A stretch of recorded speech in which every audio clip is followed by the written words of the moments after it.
Hello, hello, hello. Hello, hello.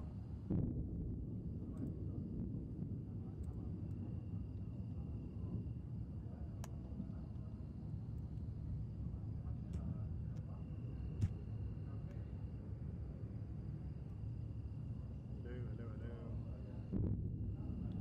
Hello, hello. There you have it. Hello there, everybody. Uh, okay. We are live. 1 second here. It's gonna do something real quick.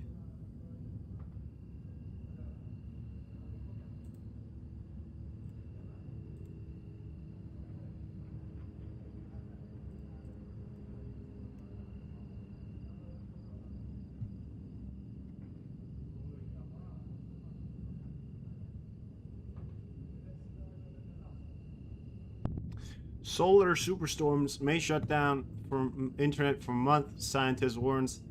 We still have this implication that there may be a solar superstorm. I don't know what the hell this is about. I'm reading some things about it, but apparently scientists warns about an internet apocalypse caused by energy from a potential solar superstorm. While we enjoy the beauty of the northern lights, the energy from these solar storms could potentially cause what a researcher calls an internet apocalypse. Professor Peter Becker and his team are on a mission to develop a warning system that can alert us about risky solar activity that might harm important technology. The internet has come of age during a time when the sun has been relatively quiet, and now it's entering a more active time, said Professor Peter Becker of George Mason University. It is the first time in human history that there's been such an intersection of increased solar activity with our dependence on the internet, with our dependence on the internet, and our global economy depends on the internet. The latest update from NOAA's Space Weather Prediction Center suggests that solar cyclone 25 might be more intense and hit its peak earlier than initially anticipated. Initial projections pointed to peak 86. Welcome in. Initial projections pointed to peak at around July 2025, but the center now hints that the most intense phase could happen as early as the beginning to the middle of 2024. How is the Earth at risk from a solar superstorm? The researcher explains what solar flares could do to the Earth. When the sun brightens and we see the radiation, that's kind of muzzle flash, and the cannon shot is the coronal mass ejection (CME). So we can see the flash, but the coronal mass ejection can go off in some random direction in space. We can tell when they're actually going to head towards Earth, and that gives us about 18 hours of warning, maybe 24 hours of warning. But those particles,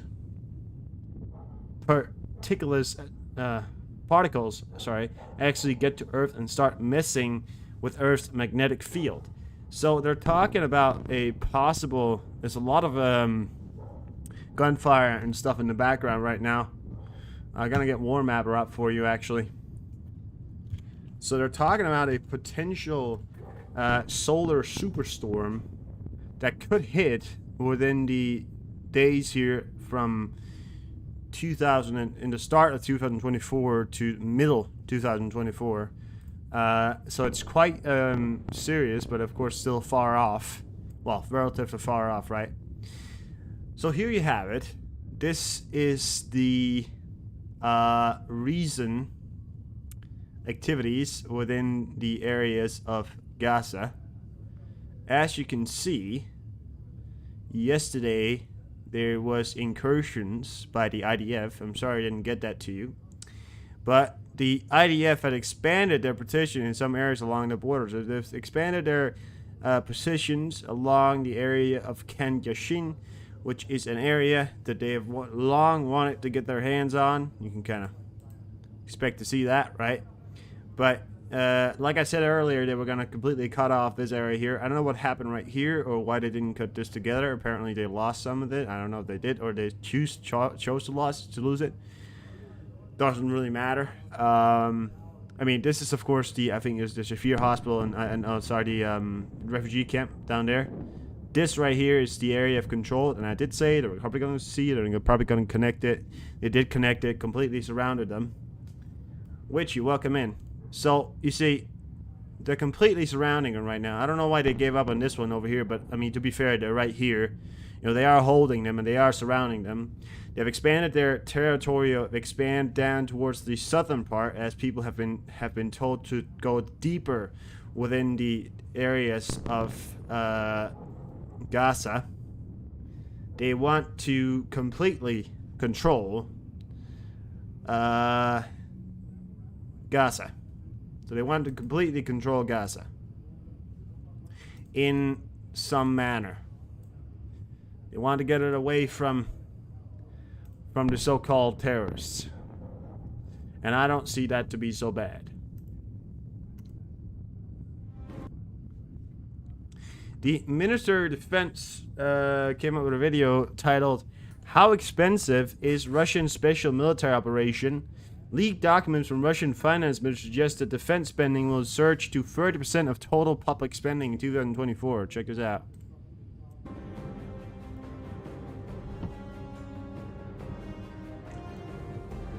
Yes, they did take the hospital.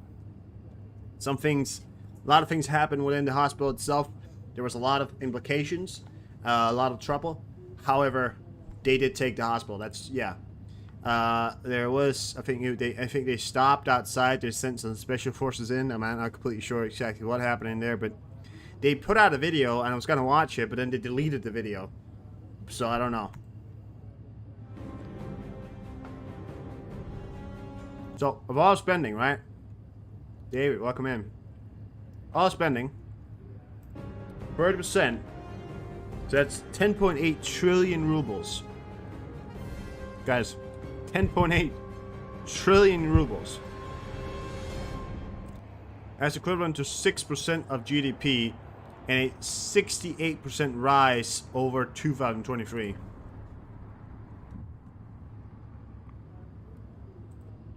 Of course, we expected this.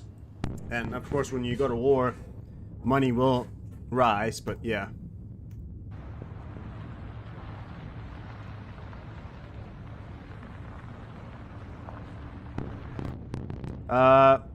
Yeah, and I was gonna talk to you about this. Of course, there's a lot of stuff going on in the background here.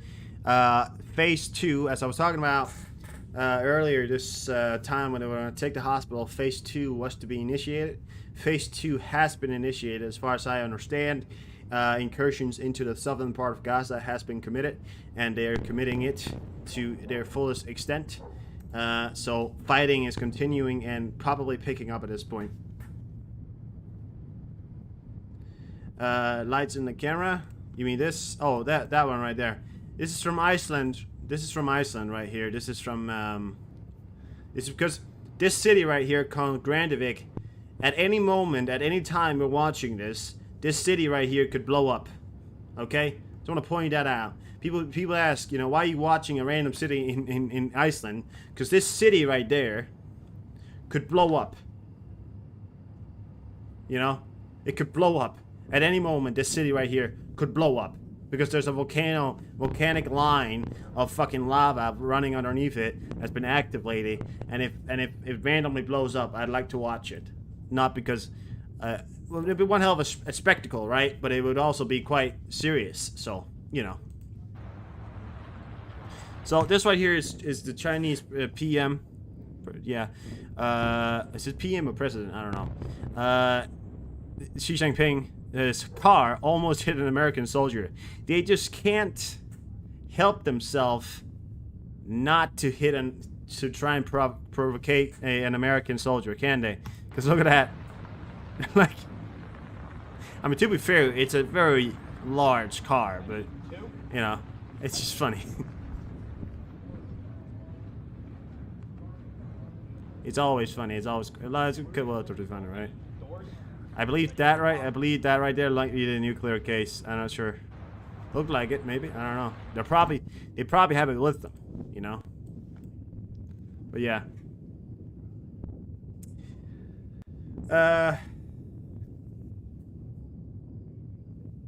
I reported yesterday, or I think it was the day before that, that a Russian general, a former Air Force general, I think still, I don't know, but he was found dead yesterday under suspicious circumstances. You know, it's because a person in a high-ranking general in Russia died under quotation suspicious circumstances. You know, so it's not like he fell out a window, does he? You know, I think he fell pretty hard out of something.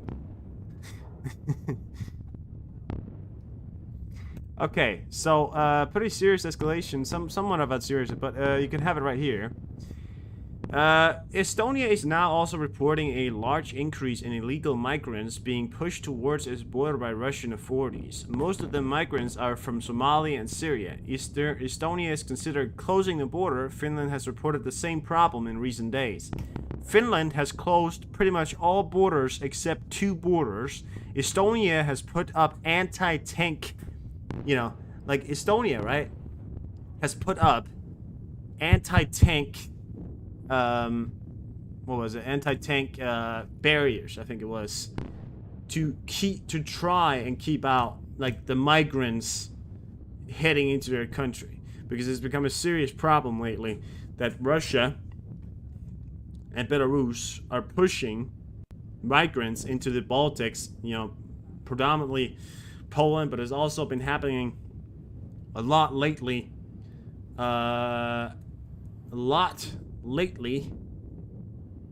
In Finland. There we have it. I almost forgot the name right there.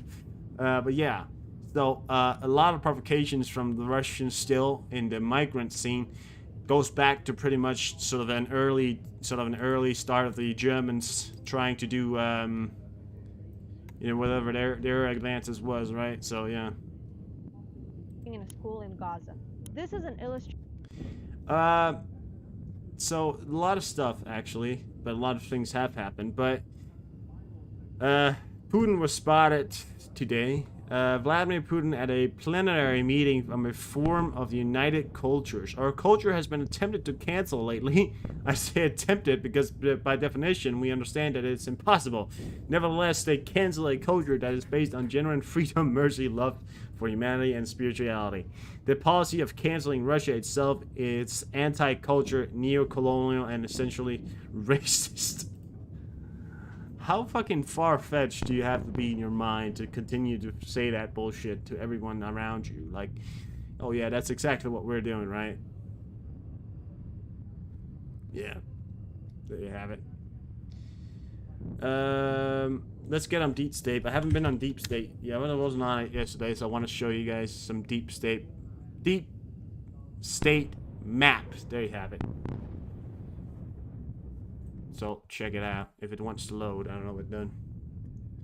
A lot of explosions in the background still right now, but I don't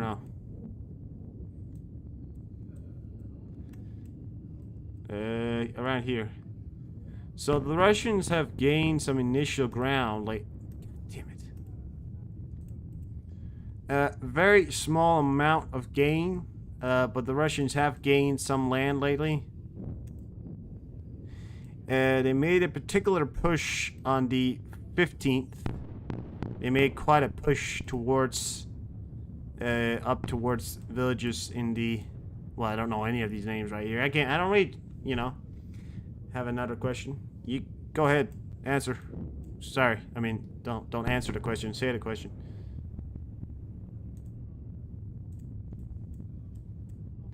So, there you have it. Right, and they have not been pushed back, but that right there is a pretty significant Russian advance. I would say so. That's about 2 kilometers of advancing right there, on a front line right there. They've been making some initiative launches here of advancing. The way they're doing it lately is by pretty much forcing everybody to just go straight ahead and do whatever they can to try and, you know, win. And the way they're doing that is by throwing so many fucking men into a line that it can become pretty much impossible to hold for any army, you know, any best army ever, you know. It can become quite hard to hold such a line because, well, you know. Would you still... But yeah. throwing so many fucking men into a land lately. I just want to check the sound was there. So Joe Biden called Xi Jinping a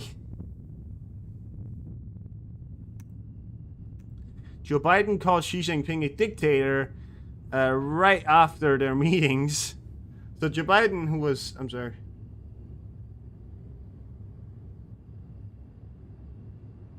Oh, all right.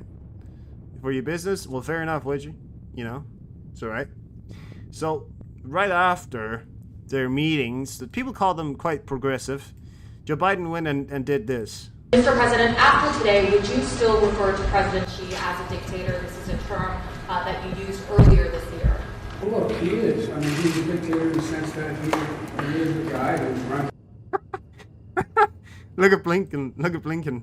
Look at him. Oh, I'm sorry, Twitter. Was that too much? No. That's too much. I'm sorry, Twitter. Was that too much? Yeah, okay. So that was too much for Twitter right there. You know, I tried to relaunch it, but no. It's too much for Twitter.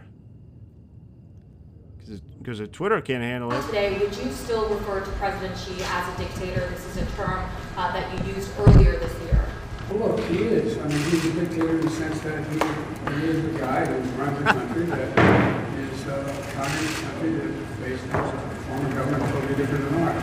Mr. President, after today, would you still refer to President Xi as a dictator? I love it how fucking tired Blinken is of Joe Biden, you know? Jesus Christ.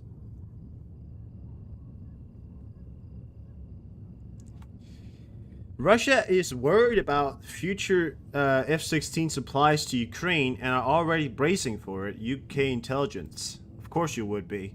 To fight any war, to fight any modern war, you need air superiority. Ukraine does not have air superiority right now. Now, I'm not going to sit here and hide it. I'm not going to sit here and say it. That they do. They don't. However, as soon as they do get,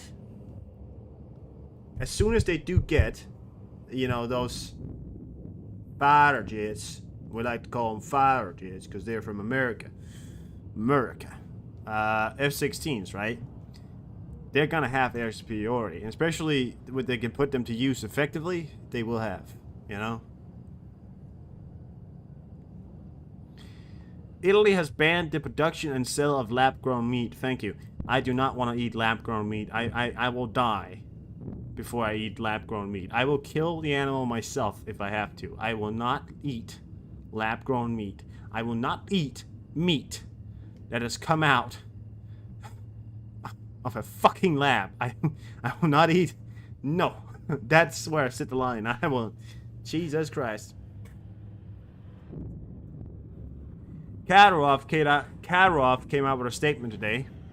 The man who runs the coalition of Kadyrovs. We are preparing for war. It's just the beginning. The best part ahead, Kadyrov said while firing shots on a training ground. Note that they show him shooting and the results separately. Yeah. Officially testing the firearms training skills of his sons Ahmad and Adam. Okay, so his name is Ahmad and then Adam. No, it's probably Adam or Adam, right? But whatever. At the Russian Special Forces University in Gutmas, a reminder, Adam is 15, Ahmad is 18. I said that right? Ahmad. I think that's right.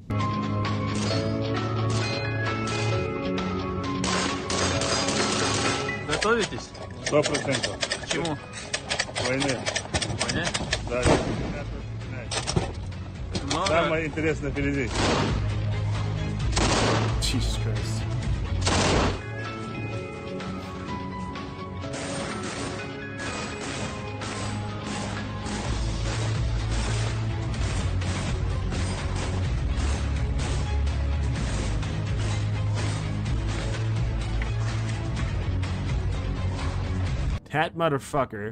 That fat motherfucker would die in the first day. And I don't fucking mind because I've been right a lot of times.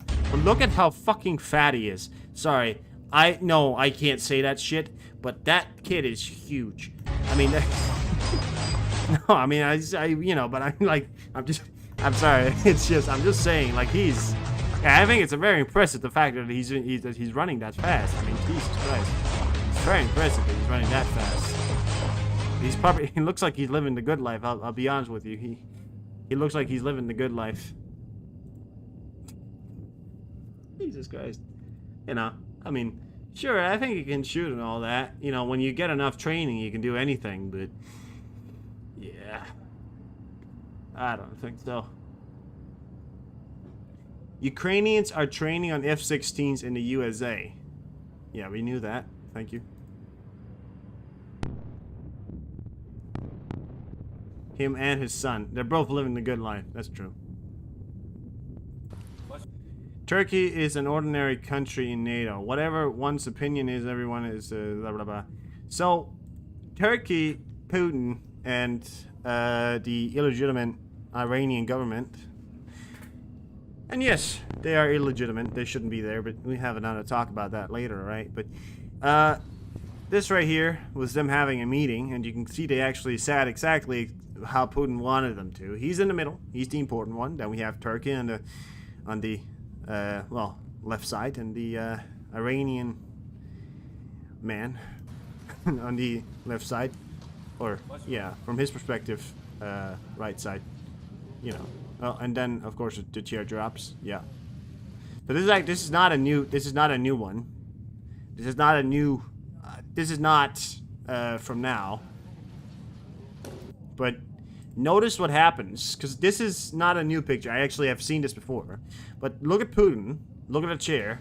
He grabs the chair, pulls it back, makes it fall over. Look at Putin.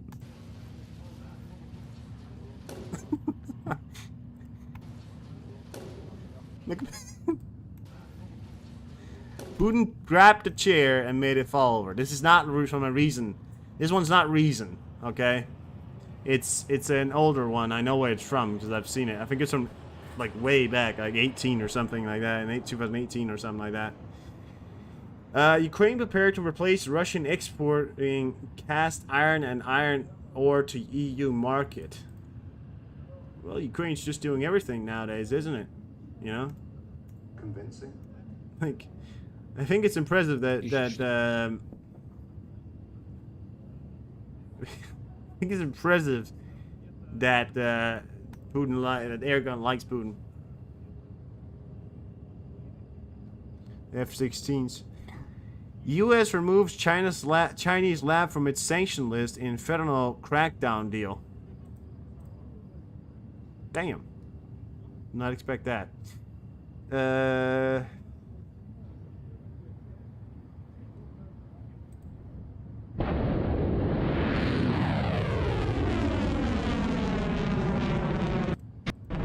I want to show you a YouTube video.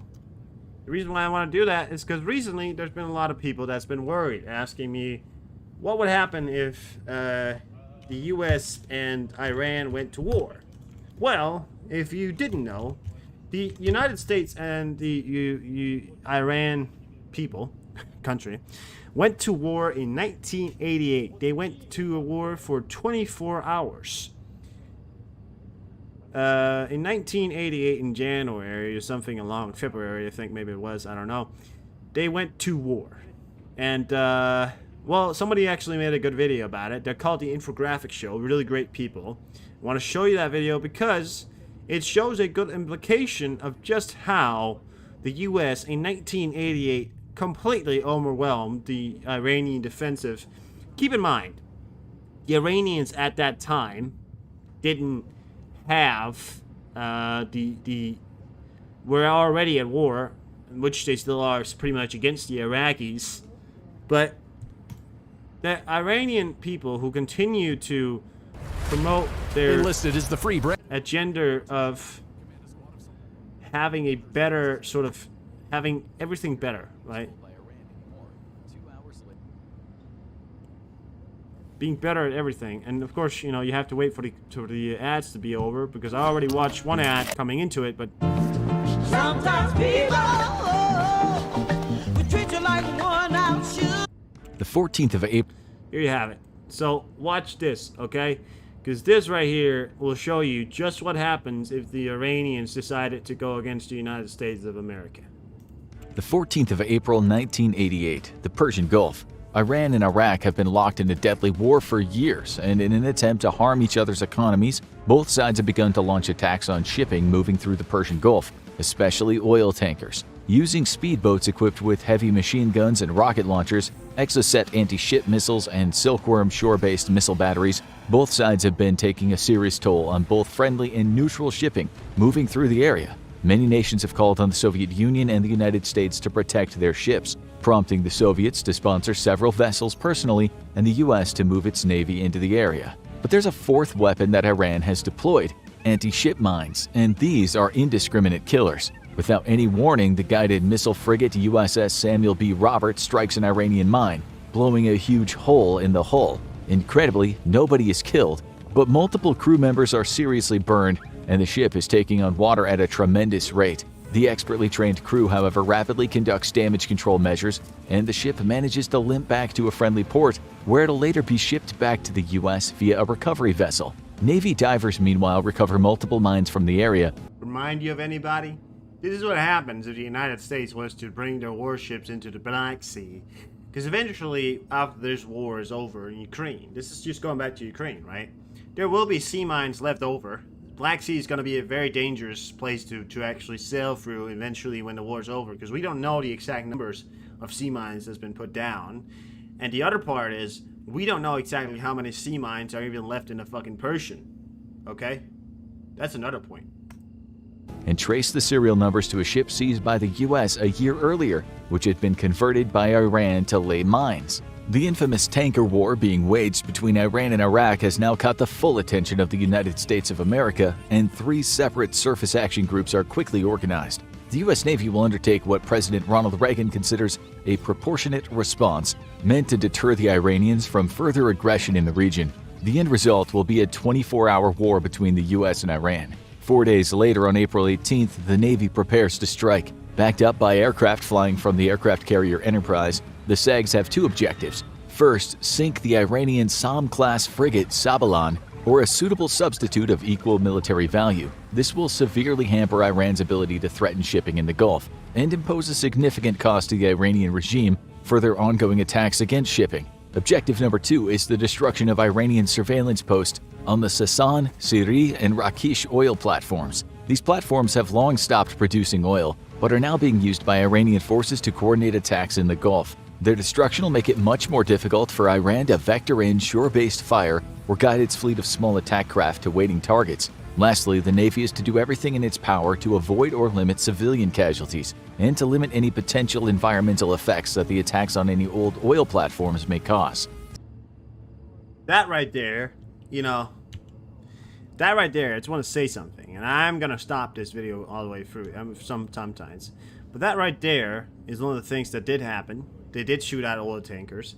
Because, you want to wage a war, you take out an oil tanker because, they carry oil, and there was money in that, and Iran didn't want Iraq to have that, so blah, blah, blah, right? What happens to the sea? Well, all that oil goes into the sea. But yet, Iran's still doing this to this fucking day. They're still doing it. It wasn't that long ago since they shot a tanker. Yet, Greta Thunberg has never talked about Iran as to being part of the reason as to why some of the Persian or some of the waters in the in the Persian Gulf is not only that, but or oceans around that area. I don't know what that name is, but it's contaminated. You never heard Greta Thunberg talk about that? No, because she doesn't know about it. She doesn't care about it. All she cares about is what she reads on the internet. She doesn't read this on the internet because nobody puts this on the internet. But these guys do because they know what the fuck's up. Effects that the attacks on any old oil platforms may cause. Surface Action Group Bravo is assigned the Sasan and Rakish oil platforms, with SAG Charlie the Siri platform. SAG Delta will take on the Sabalan and ensure it's destroyed. The USS Gary, a Perry-class frigate, will remain on call to provide direct support to any of the 3 SAGs, while providing security for transiting civilian traffic in case of Iranian retaliation. At 0800 hours, SAG Bravo approaches the Sasan platform. That's what you get. U.S. Nowadays, Marines load up on that's YouTube for you nowadays. Ads all over. You can't use that. You can't use ad block anymore. Sorry about that. transport helicopters and take to the air, as the Iranian platform is given a radio warning that it's about to be attacked. The Americans order the Iranians to evacuate the platform and are given 20 minutes to do so. However, the Iranian defenders appear to be in no mood for surrender. Hey, look at that. That's what I like about this story, because the U.S. knew they were better and more equipped. They just said, hey, we're going to attack you in 20 minutes. You better leave. You know? And move to man several 23mm Zu-23 guns. As the deadline comes and passes, the U.S. ships begin to open fire with their main guns. Explosive shells smash into the superstructure of the platform, tearing and twisting metal and sending deadly splinters flying across each platform. The Iranian defenders fire back with their AA guns in sheer desperation, but the twin cannon Zu.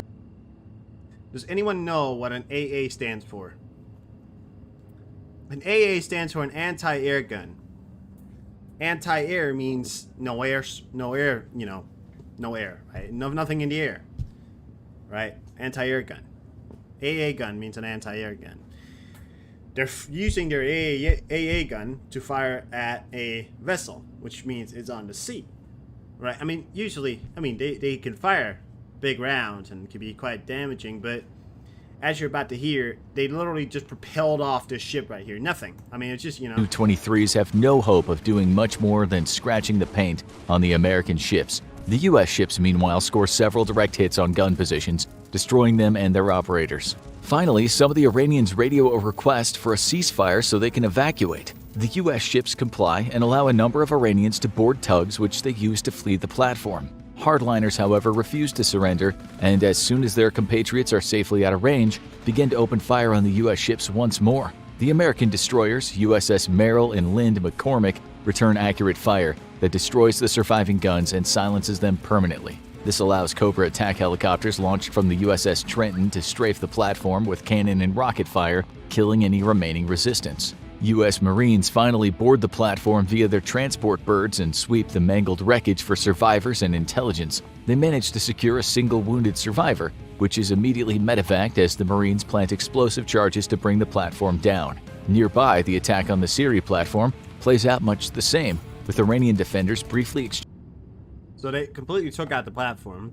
This one's better. This one's a bit more American, because you're going to have to hear about this, because it gets pretty intense for this one.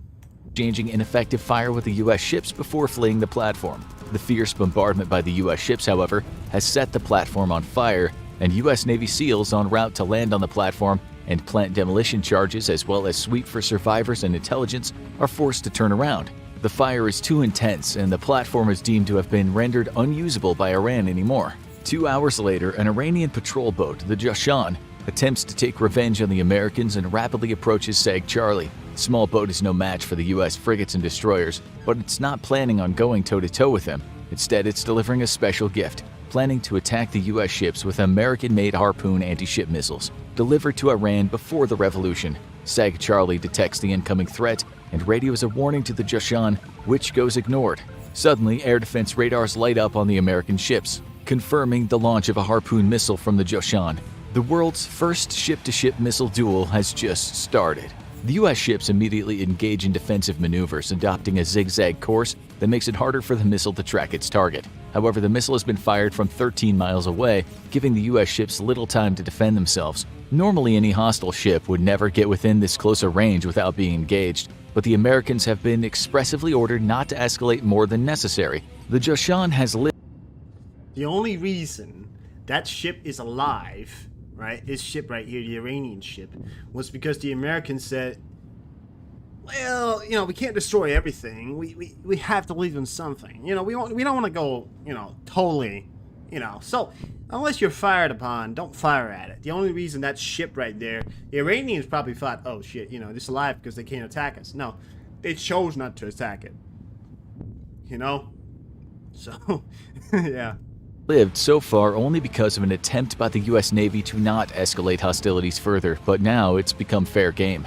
The Americans fire off chaff to confuse the Harpoon's guidance system, and the missile splashes harmlessly into the ocean. They then respond with their own missiles, firing a volley of standard surface-to-surface missiles. The lighter missiles, however, only managed to do serious damage to the ship's superstructure, not sink it. The USS Bagley fires its own harpoon, which goes off target. But as the Joshan is dead in the water, the US ships move to within gun range and begin to open fire with their main guns. The Joshan soon is sinking beneath the waves. In retaliation for the destruction of the platforms, though, Iran has dispatched speedboats to attack multiple civilian targets in the Gulf, including the U.S. supply.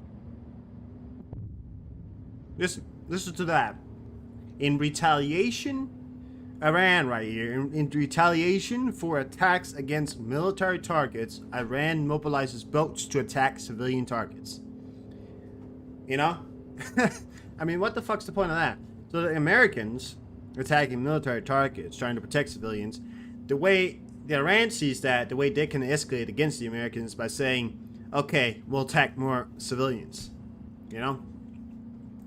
Supply ship Willie Tide, the Panamanian oil rig Scanbay, and the British tanker York Marine. The USS Enterprise quickly puts up a pair of A-6E intruders and an F-14 Tomcat to hunt the speedboats down and deter further attacks. The small, nimble attack boats are fast, but the intruders are... Please welcome an absolutely new Crossout, a free-to-play multiplayer action game about battles and cool vehicles. Are faster and manage to catch up to the small flotilla, dropping cluster bombs and strafing them with cannon fire. One of the speedboats is completely destroyed and several others are seriously damaged as they speed away. Iran's Air Force decides to get in on the action. With only one Tomcat in the sky to provide cover for the intruders, the SAGs have no air cover save for their own air defense systems, which are formidable indeed. 2 Iranian F-4s are flying in an orbit nearby, which the USS Wainwright is ordered to disperse, lest they pose a threat to the US ships or neutral merchant vessels. Lighting them up with their fire control radar, the Wainwright is sending a very strong warning, which the F-4 to a ship seized by the US a year earlier, which had been converted by... Sorry about that, I accidentally clicked something there. That was unfortunate. My bad. I'll find exactly where we were. There we have it. Sorry about that. Wainwright is ordered to disperse, lest they pose a threat to the US ships or neutral merchant vessels. Lighting them up with their fire control radar, the Wainwright is sending a very strong warning, which the F-4s ignore. Finally, the Wainwright launches a pair of extended-range standard missiles at the F-4, which gets their attention. The F-4s quickly turn for home and go into full afterburner. But the... You did that right there, right? The Americans, we're gonna fire 2 small rockets at you. Go home, go home! You know, like first Americans, they've always been, you know, people think Americans have never been verbally, you know, like they are today, so verbally warning, but Americans have always been, in long time have been, we're gonna warn you before we attack you. That's a very standard way of American to fight. But when it does come down to it, they won't hesitate, okay? So just remember that. Missiles are faster, and one manages to get close enough to detonate and rip off a part of one of the F-4's wings. The stricken plane manages to land safely, but the attack sends a strong message to the Iranian Air Force to stay away. The Iranians now decide to throw their heavier surface combat vessels into the mix, and the Iris Sahand and Iris Sabalan join the fray. First is the Sahand, which departs from its port in Bandar Abbas and steams toward one of the American SAGs. 2 American intruders flying combat air patrol over the USS Joseph Strauss spot the frigate and radio a warning to friendly ships. The Sahand immediately engages the A-6s, firing off air defense missiles at the U.S. planes. Dropping chaff and maneuvering to low level, though, the U.S. planes manage to avoid the Iranian missiles, and then immediately turn to exact their revenge. The intruders fire off 2 harpoons and 4 laser-guided Skipper anti-ship missiles, each armed with a 1,000-pound warhead. The USS Strauss launches its own harpoon attack against the Iranian frigate, which starts to throw off chaff to try to confuse the American missiles. The harpoons have difficulty dealing with the chaff countermeasures, but the Skippers are guided to their targets via laser designators and are deadly accurate. No amount of maneuvering or countermeasures can throw them off their course, and the Sahand takes numerous hits. Fire erupts across the ship, burning out of control as the crew begins to abandon ship. Soon the fire reaches the magazines, which sets off a massive detonation.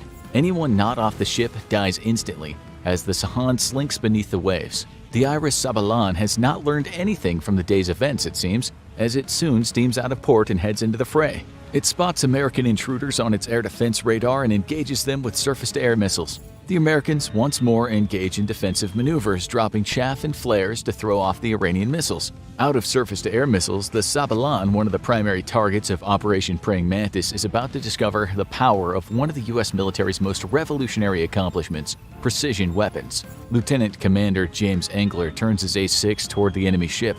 Using a laser designator, he places the laser pip directly on the Sabalan smokestack. As the intruder roars by overhead, he releases a single Mark 82 laser-guided bomb, which uses onboard fins to guide itself as its seeker head sniffs out the intruder's laser designator painted directly onto the enemy ship.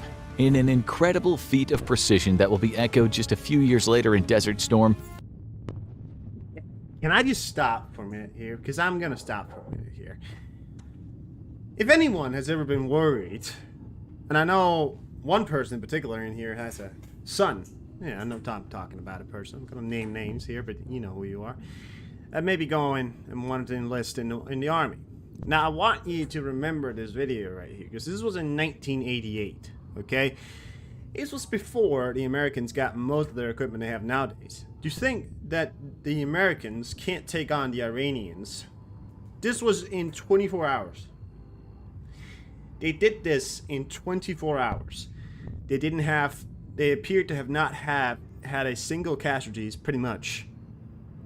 But it took out, I don't know. We're going to get the summary of how much it took out. But just to point out, LCDR Angler puts his bomb directly down the Sabalan smokestack, causing a massive explosion directly in the belly of the ship that rips the engines apart and cripples the vessel.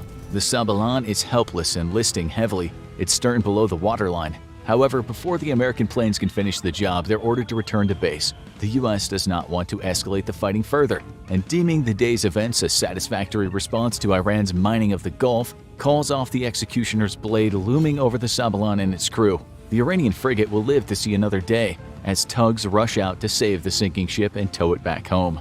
Later in the day, Iran fires multiple Silkworm missiles from shore-based launchers at Seg Delta and the USS Gary. None of the missiles find their targets, and at least one is destroyed by air defense cannon fire, and the rest are lured away by countermeasures. For a moment, a full war between Iran and the US seems imminent, as just a few years previously the US had warned that the use of Silkworm missiles against US ships in the region would trigger an automatic retaliation against the Iranian mainland. However, the White House decides that there have been enough casualties for the day, and it's not worth escalating the situation further. Thus, the Reagan administration downplays the launching of Iranian Silkworms. As night falls, the U.S. takes further de-escalationary measures, which are accepted by Iran. At the end of fighting, Iran has lost 6 ships at a loss of 56 sailors, with 2 of the 3 oil platforms destroyed.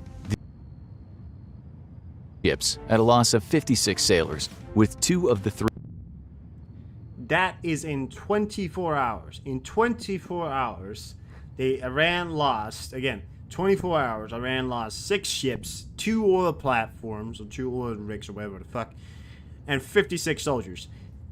That is a significant loss for any army, okay? If the Russians lost 6 ships in one day, the world would look at Russia to seriously think, holy fucking shit, Because that's exactly what the world looked at when they heard about the numbers of that day. 6 ships in one day. And they weren't just small ships. They were vessels, warships, So, yeah.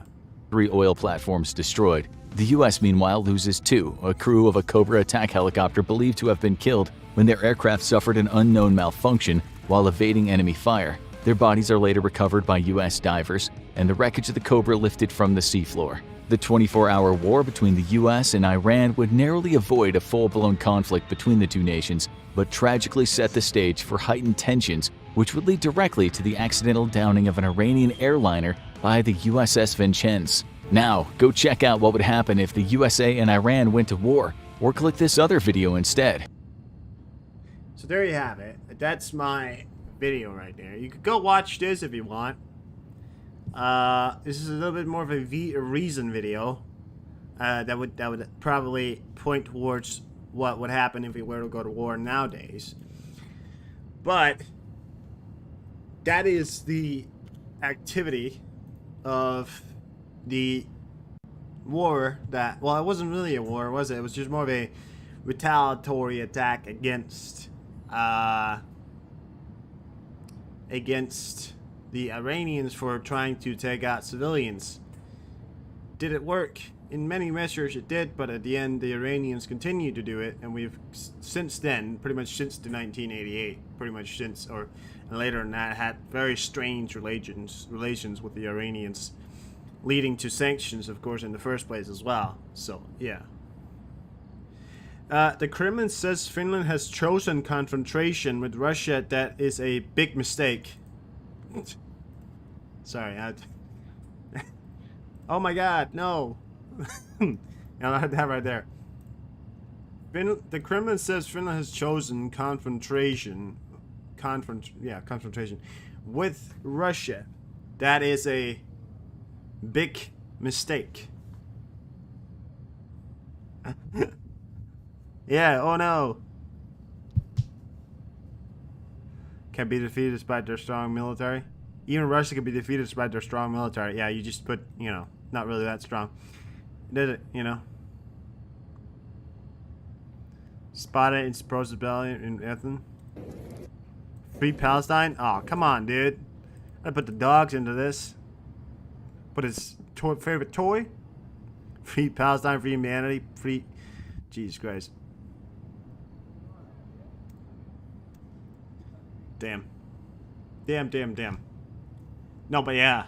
That is pretty insane.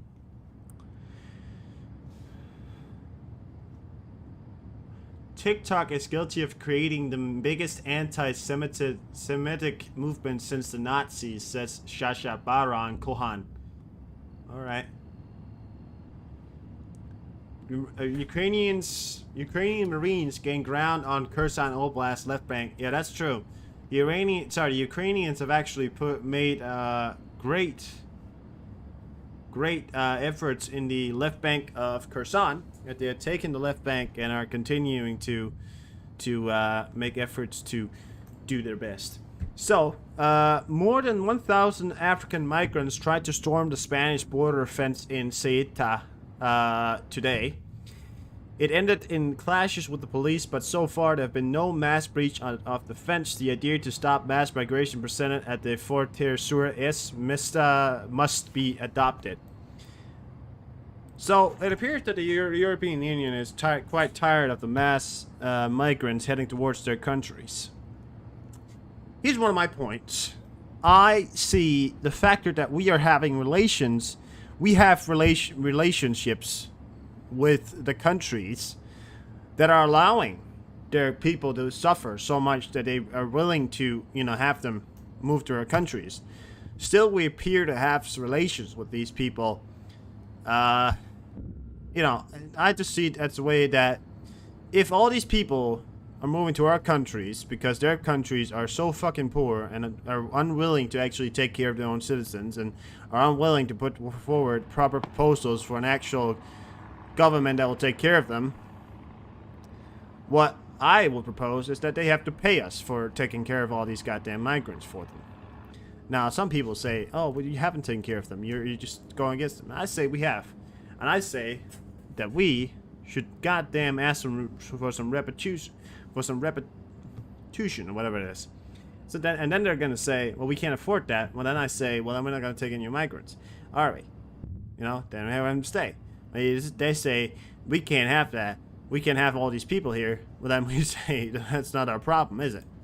I'm just saying, because I think many of us in Europe are getting quite tired of everybody, you know, so many goddamn migrants coming here. Now, I'm not tired of the people that I know. I'm not tired of having the people that have been here for such a long time, especially in Denmark. We have people that have migrated to Denmark and has been here for a very long time. But I'm quite tired of it continuing and there being such a massive amount. Now, people say it is a workforce that we could use to our advantage, and I say that's true. However, I think some people put the point of like advantage. They say like, oh, we can use them for advantage, and they actually put it a bit too far. Because some people have started to say, well, we could use it to, you know, having cheap labor, and I say that's ridiculous. Because no human deserves. I mean, we're past slavery. We're past slavery. If you haven't noticed, we're past slavery, and no human deserves to work like a goddamn slave, okay? No more. I mean, no more. Anybody deserves to do that. No more. And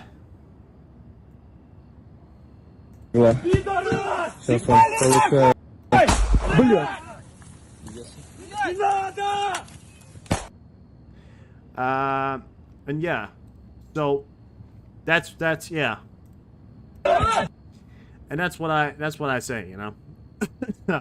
we can't. We can put them to work in proper conditions, but the factor is some countries are using these migrants for their means of having a cheaper workforce. That's ridiculous. However, we must consider options to help the people in these countries that are coming here, maybe to make sure that these countries could actually take care of those citizens. I don't know, but I'm just saying. Well, it's obvious that the invaders have raised the stakes to the maximum. They keep storming Andivika, Marinka, both flanks of Bakhmut and the Kupiansk, Liman, and Uldea direction. This is all in. This has not announced a new wave of general mobilization. They have not announced a new wave of general mobilization. The number of Russian armed forces has not increased to send conscription to storm railroads in the direction of Stivapov. Everything that can be transported is being taken from the warehouse. They have a huge margin of safety for a few months, and then what happens? I'll leave this question unanswered for now. Oh, it's a main question, right? So they're saying that the Russians still have capabilities to fight like they are right now.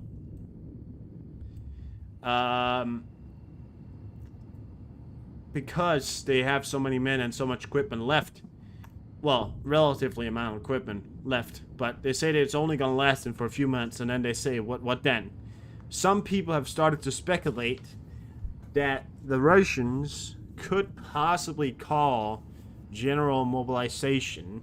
However, it is still a far-fetched idea. Some people are saying that they have called that the partial mobilization is actually over, and they aren't calling any more up for a long time. People say that's false because they are continuing to call people up. We have seen that they are still calling people up for service in Ukraine, and that is true. We continue to see people go to the front. So, what is the exact point? How many of they gonna come there? I think they're gonna continue to send men to the front. I don't think that they're ever gonna call general mobilization. I don't know. I think it's risky for Putin to do so. But I think they need some kind of attack. They need something. The thing I fear, the thing I really fear is that Putin is preparing something that could, you know, that could possibly push the country into supporting a general mobilization. That's what I fear. That's what we are fearing. That's what I'm fearing. Well, yeah. So yeah. Zimbabwe capital declares state of emergency over cholera. I want to give you the symptoms here.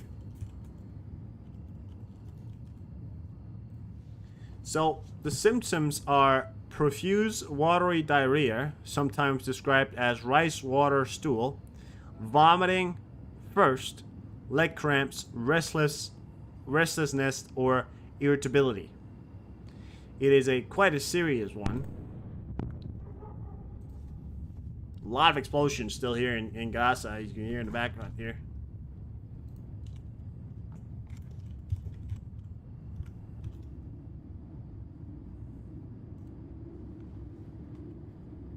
People with severe cholera can develop severe dehydration, which can lead to kidney failure. If left untreated, severe dehydration can lead to shock, coma, and death within hours. So one of the things that people keep pointing out to some people nowadays, and I searched it up right here because I'm going to research that, but the thing about Africa, and the thing about if you were to get something like cholera in Denmark, where healthcare is free, and we have some of the best healthcare in the world. You know, Norway, Sweden, all these places where we have some of the best healthcare in the world, and that's not just me talking. That's the healthcare list and the best healthcare. Some, you know, you get it. But or in America, you know, point out, okay, places with modern medicine where you can get help within the short amount of time that you need to get help.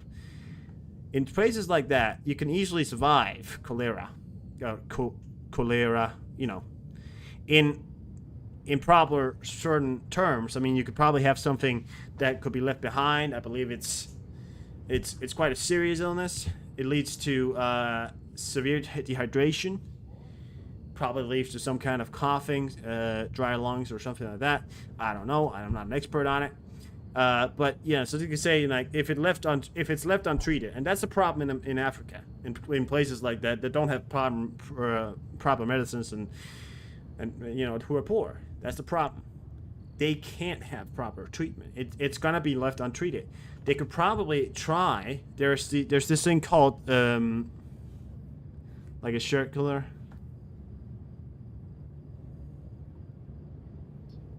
With an A at the end.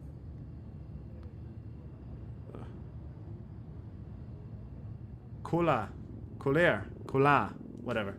Cola, is that how you say it? Cola, whatever. All right, there you got it. That thing, right? But yeah, that's the most problem. And people also point out sometimes that there was a time in America, a man actually got home to America, and he actually had Ebola. And then he survived having Ebola. And people said, oh, we're so amazing. It's so amazing, right? Cowler.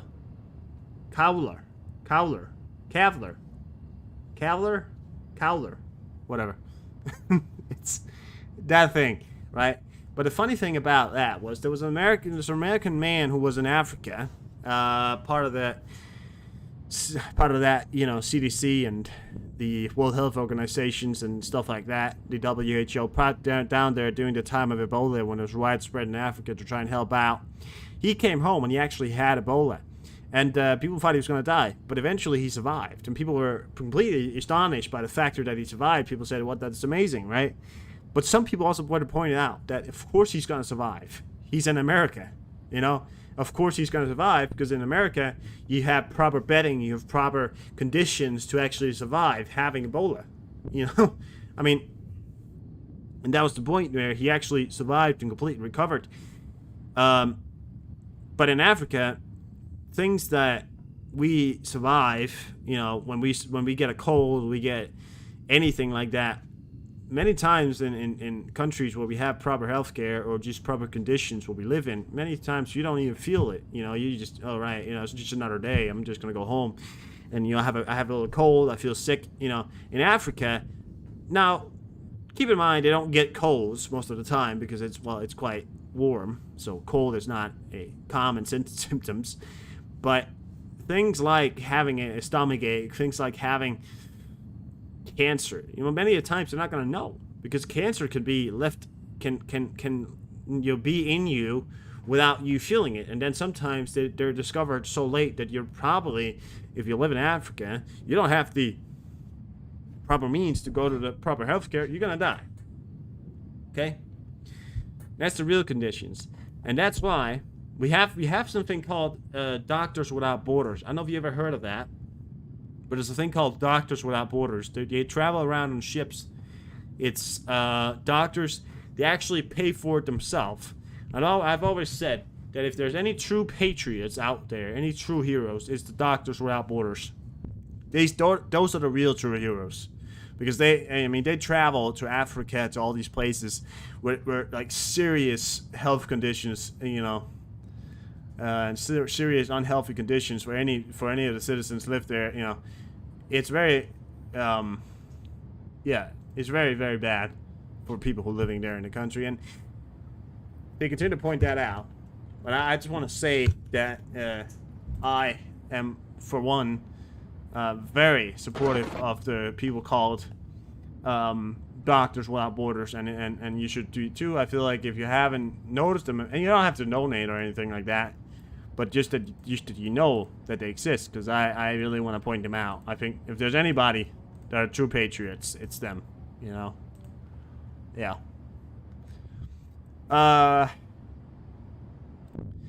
Okay. We have this flash news right here.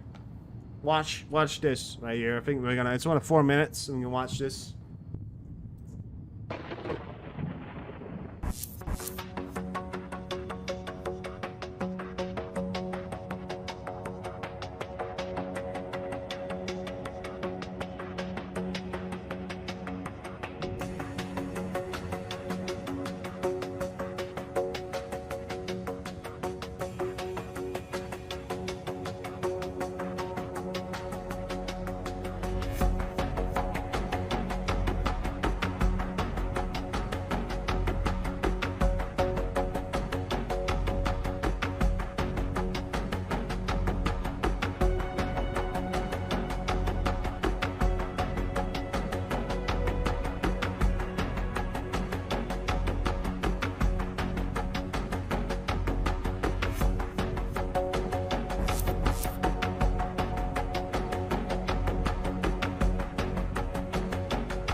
Встановили заборону на продаж алкоголю у низці громад Херсонщини. Мова йде про 160 населених пунктів, розташованих в 30-кілометровій зоні від Дніпра.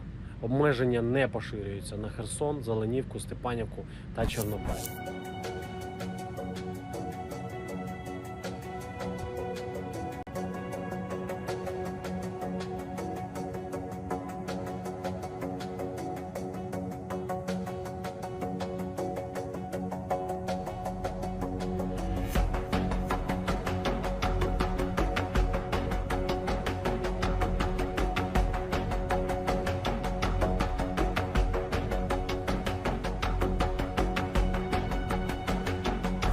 Ситуація в енергетиці стабільна, дефіциту електроенергії зараз немає, опалювальний сезон стартував в усіх регіонах. Робота з партнерами в питаннях енергетики активно продовжується. Маємо нові поставки систем ППО, що посилять захист енергооб'єктів. Маємо розширені можливості для імпорту електроенергії з ЄС. Зараз можемо імпортувати 1,2 ГВт потужності, хоча рік тому це було всього лише 500 МВт.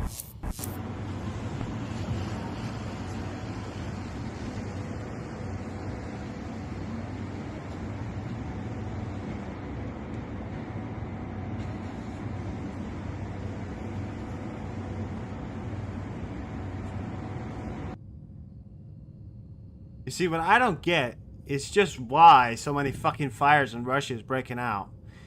Because I know that you don't have the same people taking care of this place as you used to, but something must be really happening. Because I believe it's either Ukrainian separatists who are inside Ukraine, inside Russia, doing this, or it's Ukrainian drones, or it's Russian separatists who are not sabotaging inside Ukraine, but inside Russia, and are actually doing things inside Russia. So, you know, it could be either thing. Don't know.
м'яти хороша. З сердечком на лобі, так? Ну, будемо пробувати тебе вивезти. Підсадили передні ноги, бо не хотіла йти зовсім. Трошки прийшлося помучитися. Ну, все вийшло. За дня не можна заїхати. Дрони і обстрілюють. Тільки поночі. Дороги не знаєш, без світу. Це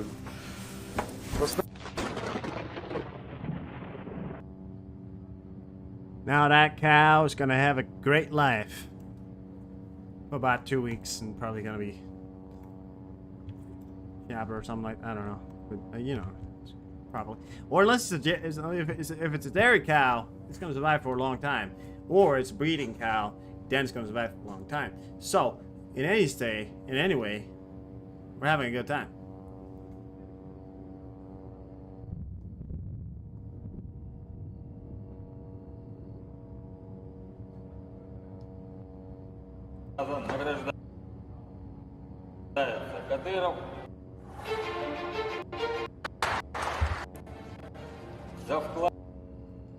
Oh, right.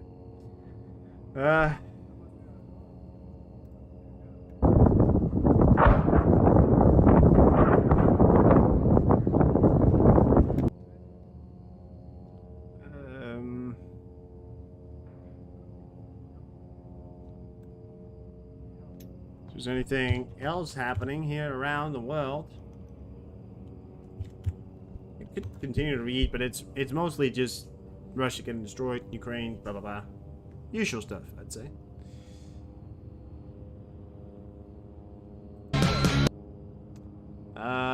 Right. Is that true? I can't tell.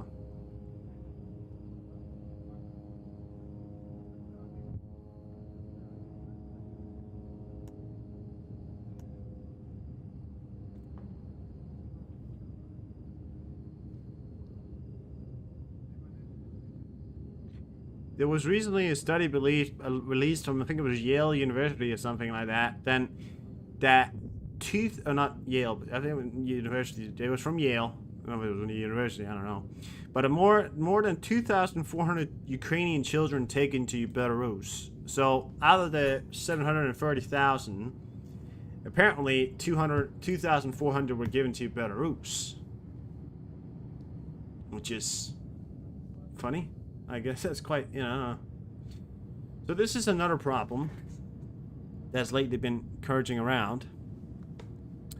Around 2,400 trucks stand in queue at blocked checkpoints in Polish border with Ukraine.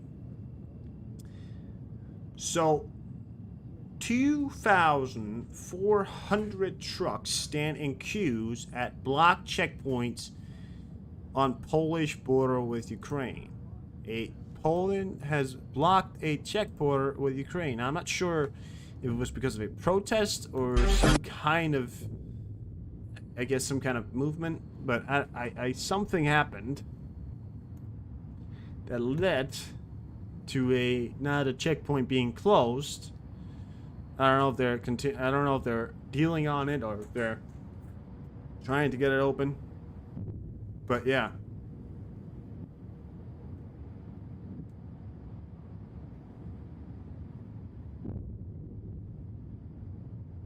People. So yeah, I see that as a very continuous event there. The amount of stuff that's in those trucks, which is what we're worrying about, because there's a lot of things in that, you know,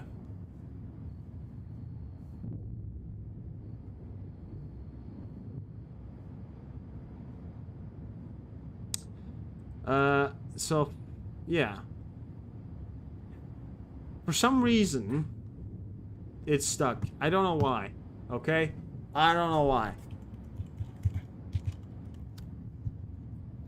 And I think it's because they are trying to figure it out, but something is happening.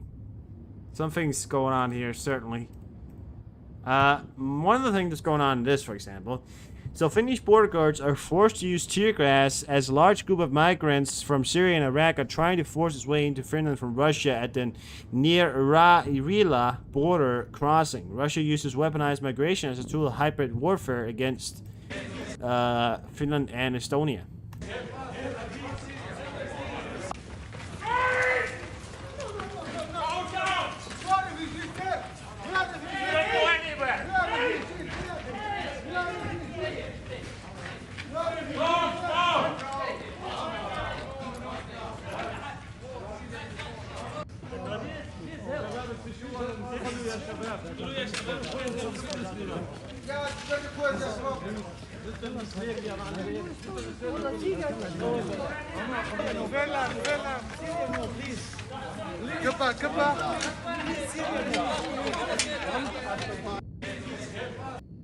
Who do you think gave them those bikes as well? Those bikes were not given to them by themselves. They didn't have the money for that. I wouldn't reckon. I mean, if they had the money for that, sure. Or they stole them. Or they had them. But it's a far way to travel on a bike from Syria and Iraq to the Finnish border. So either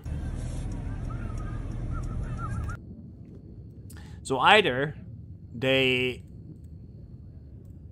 traveled on them, bought them at a checkpoint, or they were given them. But either way, something happens. This right here is Spain.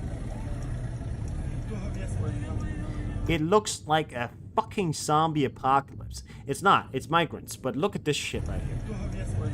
1,000 migrants trying to break their way through and get into Spain. It looks like a fucking zombie apocalypse. It looks like, actually, when you see like scenes of zombie apocalypse, right? It literally looks like that. But it's not, you know, it's migrants. But it's seriously a very serious situation at the moment here.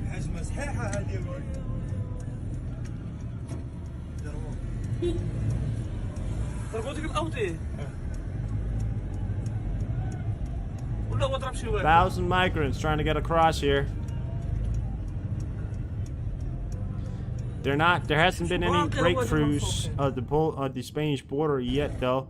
So more than 1,000 African illegal migrants are trying to storm. I wish they would stop calling them illegal. You know, just call them what they are. They're migrants. They're not illegal. Okay? It's kind of like calling a person illegal. Like, oh, they're illegal. Like, come on. They're not illegal. They're migrants. Okay? Like, calling everyone illegal is fucking ridiculous. I wish you would stop calling them illegal. Okay? It's a very unhumane thing to call people illegal, but, you know, whatever. They're not illegal. They're migrants. Are trying to... migrants, so 1,000 African migrants are trying to storm the Spanish border force fence in Cieta, something like that, right now under the cover of the dark night. I don't get the whole, like, if they're illegal. And they're illegal. It's kind of like calling a human person illegal. Like, you're legal because you're born illegal. What are you talking about? Now, I know they're migrants, but it's called what they are. They're not legal migrants, they're migrants. But there you have it. You know. It really does look straight out of World War C. That's what I'm saying, Witchy. Yes. Ukraine is working on boosting air defense throughout what the fuck? Pripy regions. Not everything can be told publicly now, but what is absolutely certain is that Ukraine is constantly getting stronger. That's certainly a statement that could be true. I want to talk about the 7th of October as well as why it was not to say it's wrong for them. Anti-Semites. Anti-Semites. It doesn't allow you to talk. But again, there are so many examples of me showing you. Yeah. So Out of my cab. Out. Of Palestine. There are so many examples of me showing you brutalization of Palestinians. Right, you can get the fuck out of my cab. Out. Out. These people right here. I don't get it. You know, she gets in the cab, right? And immediately she gets in the cab, she goes, right, okay, listen to me. All right. I think that, you know, all this bullshit about all this, you know, Gaza stuff, like all these Jews trying to be like, you know, like really annoying and all that stuff. You know, so listen to me, mate. Okay, all right, mate. All right. I'm trying to be British there, but you get it. I want to talk about the 7th of October as well as why it was, not to give it an excuse, because it's so easy to trigger everybody nowadays. Yeah. You say it's because they will say, oh, that means you're pro. Like, this is London The for you. Jewish machines. These two guys, right? They're probably drunk or something like that. But in videos, he comes driving up, right? And these two guys right there just starts dancing right in front of the cab. But again, there's so Like many that guy right there. examples of me Yeah. showing you Don't know what the fuck they were doing, but they were doing brutalization it. of Palestinians. Right, you can get the fuck out of my cab. Out. Out. The Jewish machine doesn't allow you to talk. You're an example of me. Oh, listen to what you said. You're an example of it. Alright, mate, you're a fucking example, and you're a proper British right there. Get the fuck out of my cab, mate. Out you go. Out, anti-Semites out. Good. Good. Get out. You're an example of it. You're an anti-Semite. You're an example of it. I'm allowed to say whatever I want. I'm allowed to say whatever I want, okay? I'm a woman, okay? First of all, I'm a woman, okay? And therefore, I'm also from the Middle East. And therefore, I'm allowed to say whatever the fuck I want. I'm a woman from the Middle East. I'm allowed to say whatever I want because nobody can say anything against me. Because if they do, they're either anti-Islamic or anti-racist. Grow the fuck up, will you? You fucking piece of shit. Now, grow the fuck up, mate. Grow the fuck up, mate. Okay, you fucking piece of shit, mate. Grow the fuck up. Like you saw, look at that, the police cab right there. You should call the police saying this motherfucker is being anti-Semitic. But listen, here you have it. British people right there. But that's an average everyday interaction there. But you know, I hate these people that talk politics out loud like they're fucking like they're right or something like that. Like politics, you talk politics out loud unless you're a politician. I don't gonna give a fuck. Like I really don't give a fuck about your fucking politics views. Like you say, he's like, listen, you're part of it, right? Listen. Yeah, it's a fucking disease, right? And there you have it. I don't give a fuck what the fuck you say, okay? I had today, right? So I was trying to walk into a store, right? Right as I was trying to walk into a store, this guy comes right along. He looks at me. I was walking before him, right? He gets right in front of me and looks me up and down.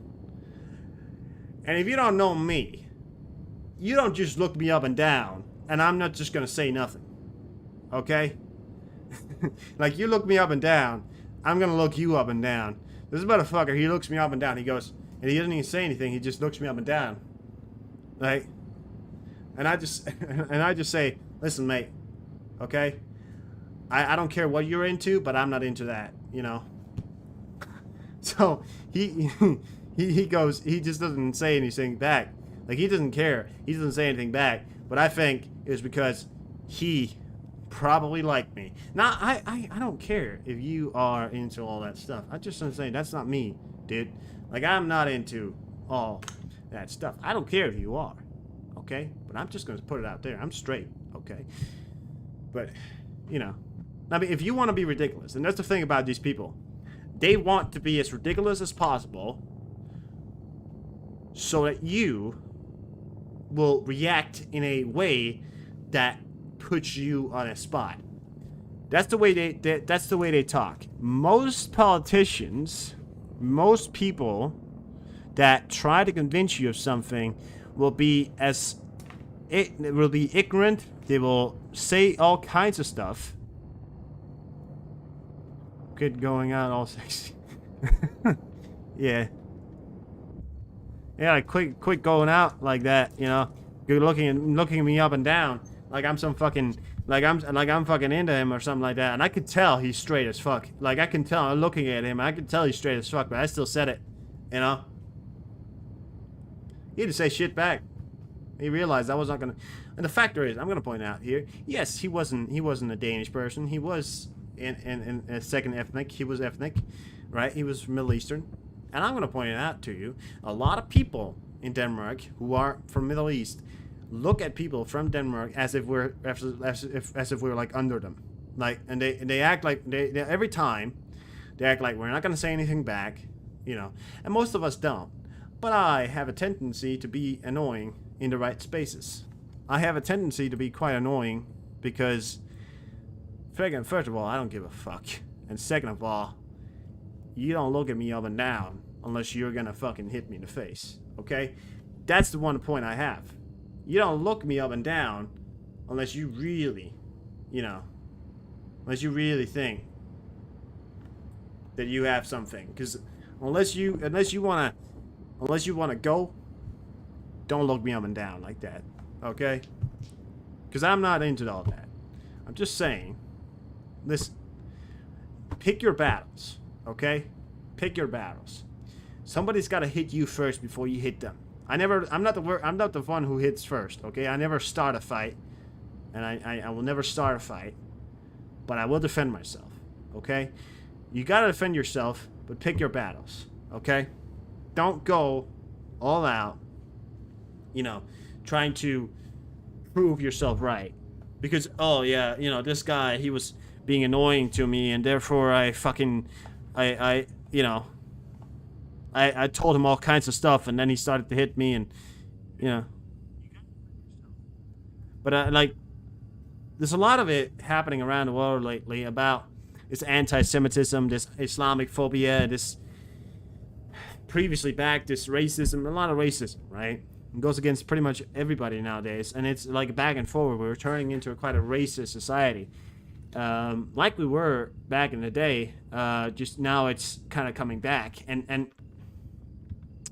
you know, some people choose to stand up for themselves, and I believe to stand up for yourself, that's true. But you also got to think to yourself, this guy that stands in front of you, calls you a Jew or something like that, how fucking sad does one's life have to be for them to spend time going out on the street to find a Jew to call them a Jew, or just to call them words? How bad and how sad does someone's life have to be? Because if their life was good, they wouldn't give a shit. Like, you ask any rich guy out there, ask any rich guy if they actually give a fuck about what's happening in Gaza, and they'll tell you, oh yeah, I invested in a lot of they'll start off by saying, I invested in a lot of war bonds, and I invested in this company, and this Israeli company right here, and I invested you know, and people, they're gonna start telling you about investments. People with good lives don't give a shit about what happens around them. They only give a shit about what happens in their life.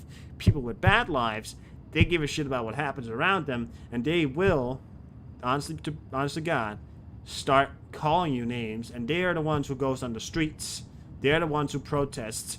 They're the ones who have nothing better to do. Think about it.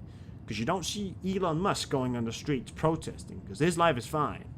You know? You don't see Warren Buffett or any of those guys, you know? I'm just pointing it out. You know? Pick your battles, okay? You don't need to fight everyone. They may try and be rude, but all you gotta remember is, you just gotta keep going. There are a lot of people out there that's gonna tell you names, call you names. If you are, you know, if you're a Jew in the society that we live in nowadays, and someone comes up to you and they start calling you names, don't engage. You know you want to engage, but pick your battles, okay? Especially because you don't have to ruin your life just to prove that this person is wrong. Don't ruin your life, okay? And that's the reason why I'm saying it, because I really believe that. And I'm tired of people that do it, but you have to pick your battles, and that's just how it is. You know, I'm just saying. Now I'm focused on getting aid from the West, Zelensky said. Their focus is shifting because of the Middle East and other reasons. Without the support, we will move backwards. So that was from Bloomberg right there. I was watching that earlier, but I think Zelensky came out with a statement. I'm not sure. I want to watch it.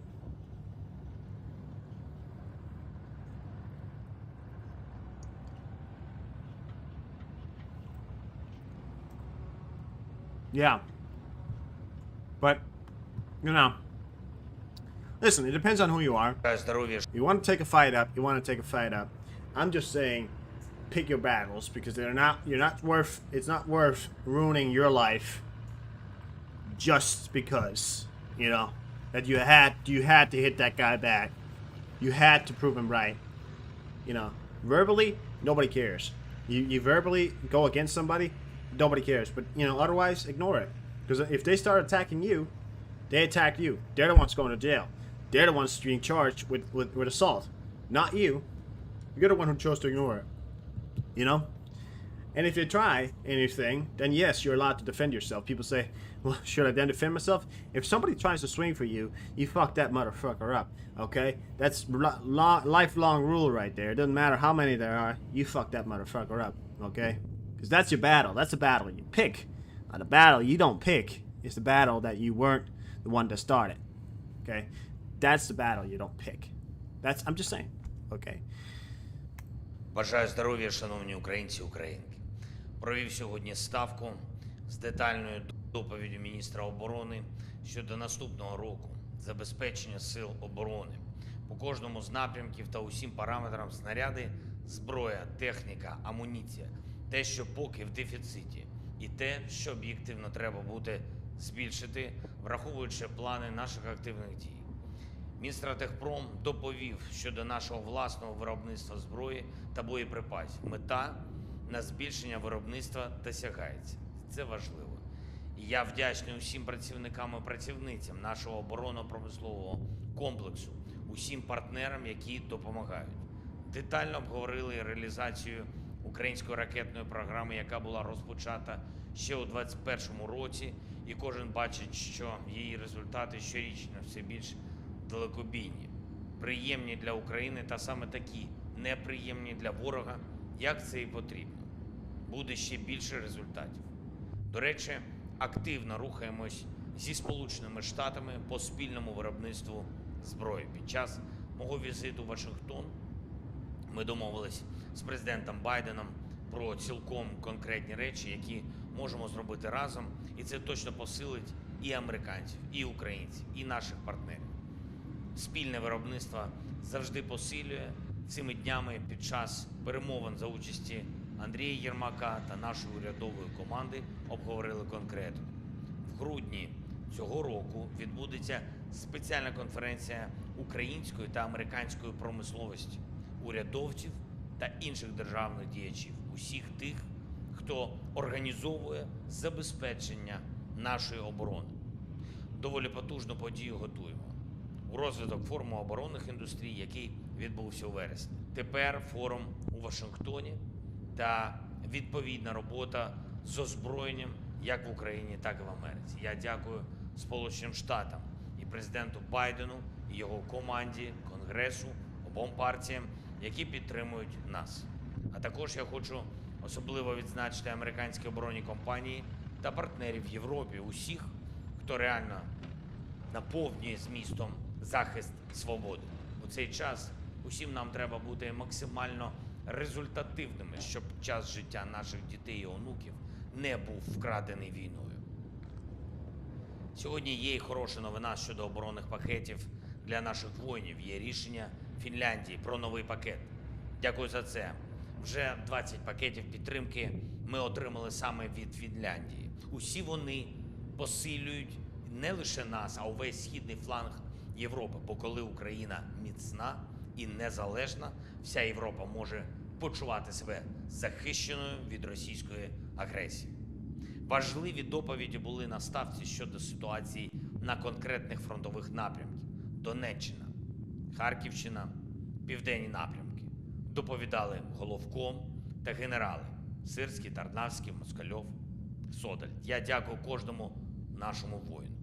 Дав сьогодні окреме доручення Міністерству оборони та Генеральному штабу щодо реагування на носіїв кінжалів, які зупиняють нашу країну на години через повітряну тривогу. Наш рівень ППО і загалом готовність до ракетних загроз дозволяє дещо осучаснити реагування без непотрібних зупинок країни. Це важливо для мільйонів наших людей. Я очікую відповідних пропозицій. Ще одне. Почав сьогоднішній день зі спеціальної наради з міністром фінансів та урядовцями, які відповідають за освітній напрямок. Багато чутливих питань і відповіді на них очікують мільйони українських студентів. Цей ресурс на стипендії і певні деталі новацій для вищої освіти. Ми проговорили також і все, що потрібно для зміцнення професійно-технічної освіти в Україні. Все це дуже-дуже конкретно. Саме так, як і потрібно у День студентів. Звичайно, що більшість того, про що ми говорили, правильно буде представити саме міністру освіти. Хороші речі. І стипендії гарантуємо студентам. Також шукаємо можливість, щоб їх підвищити і на відбудову університетів, які були пошкоджені або зруйновані російськими ударами. Ми ресурс знайдемо. Я сьогодні був в одному з українських університетів, Маріупольському державному. Він зараз переміщений до Києва. І він працює. І що важливо, береже віру в Україну, в наших людей і у те, що Україна буде вільною, уся Україна. Поспілкувався зі студентами. Дякую за щирість та енергію. Бажаю усім нашим українським студентам, студенткам, щоб ви могли реалізувати себе в Україні. Заради України. Абсолютно гідно, сучасно і на користь собі та державі. Наблизити перемогу в цій війні, гарантувати безпеку, дати якнайбільше захисту нашим людям і нашій державі. Я дякую усім, хто б'ється і працює саме заради цього, заради наших людей, заради нашої незалежності. Слава Україні!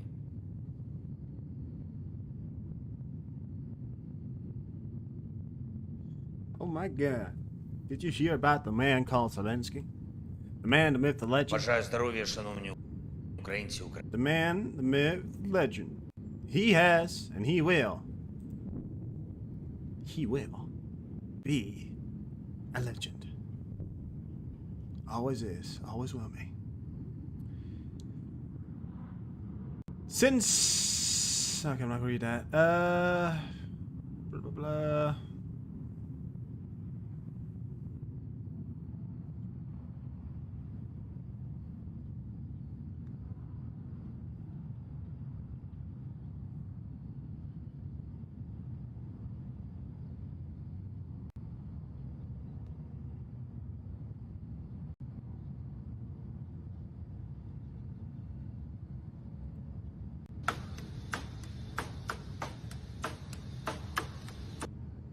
Damn, that guy's good.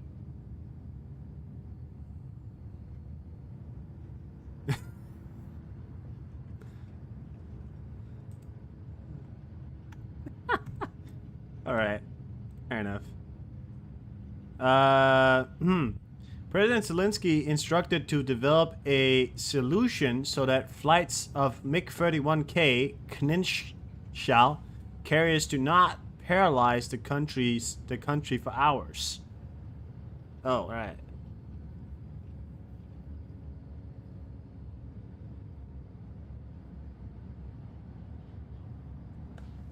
The issue will be dealt with by Minister of Defense, the General Staff, and a cabinet of ministers.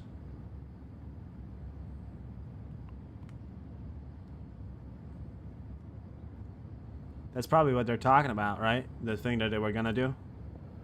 I'd imagine so. Slava Ukraine. The Dutch minister announces $2 billion of military aid for Ukraine 2024, which is substantial amount. With this substantial amount, we send a clear signal that we are determined to continue support for Ukraine now and in the future. Dutch Minister Kasia Ollongren said on X.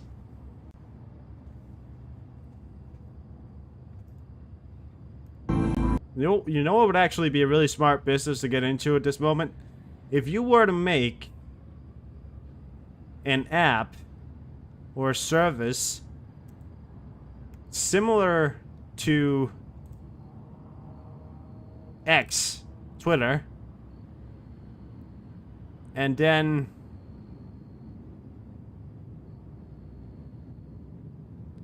if Elon Musk decides to, you know, ban Twitter in Europe, just launch, if you live in Europe, just launch it in Europe as soon as he bans it. And then you literally have, you just promote that as a replacement. And then you literally have it for...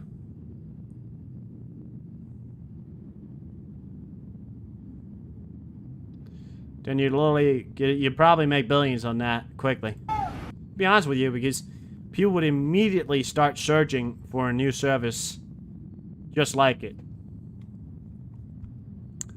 Be honest with you. Yeah.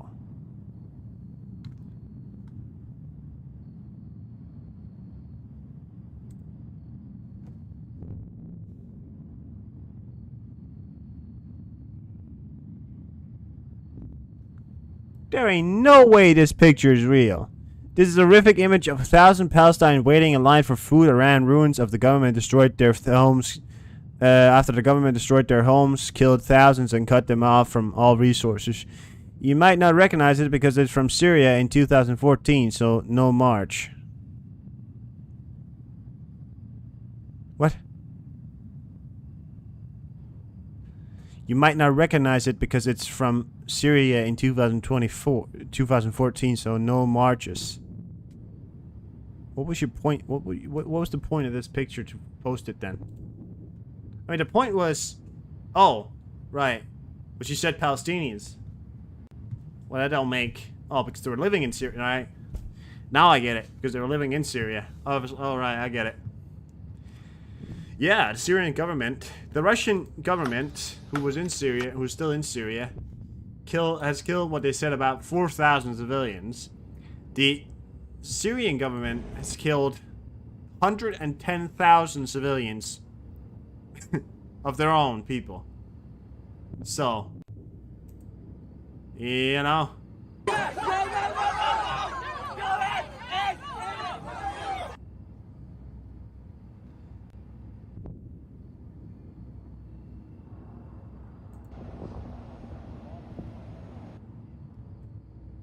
I'm just saying.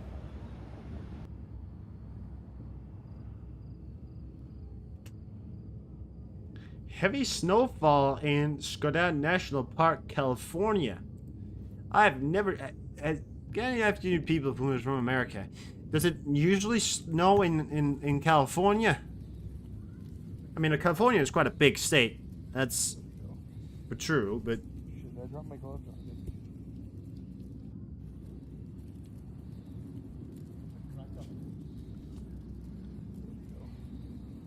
It does snow in California in some regions. Okay.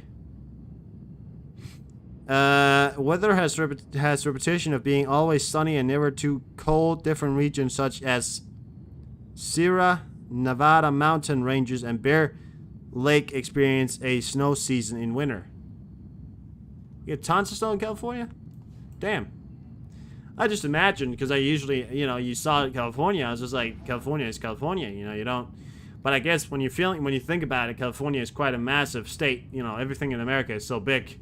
So, you know, yeah. I lived at 5,000 feet. Well, California is mountainous. Oh, right, that's true. Yeah, they got those, yeah. They got the mountains right next to California and the other state. What's that called? You got that mountain range. Right, that's true.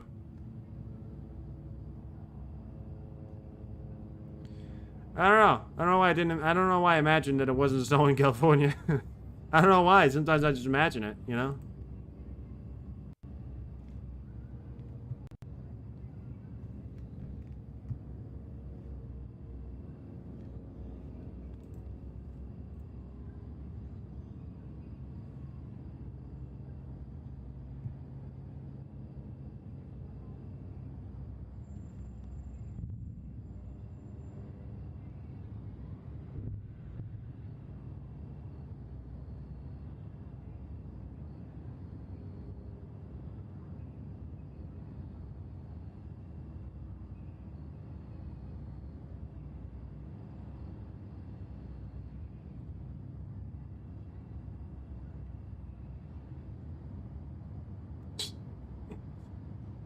we have it.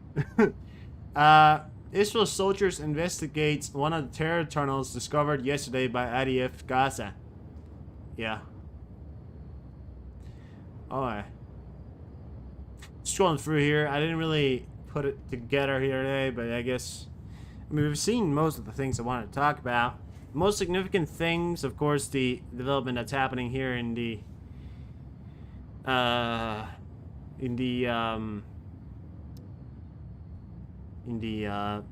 Gaza. The southern part has been invaded once more.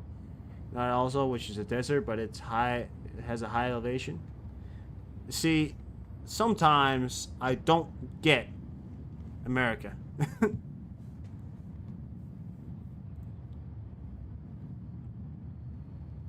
A kangaroo greeting his dog.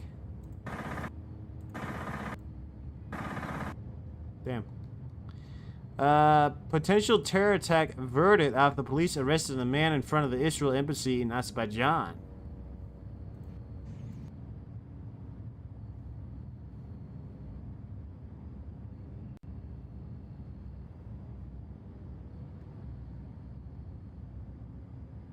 Are you on drugs?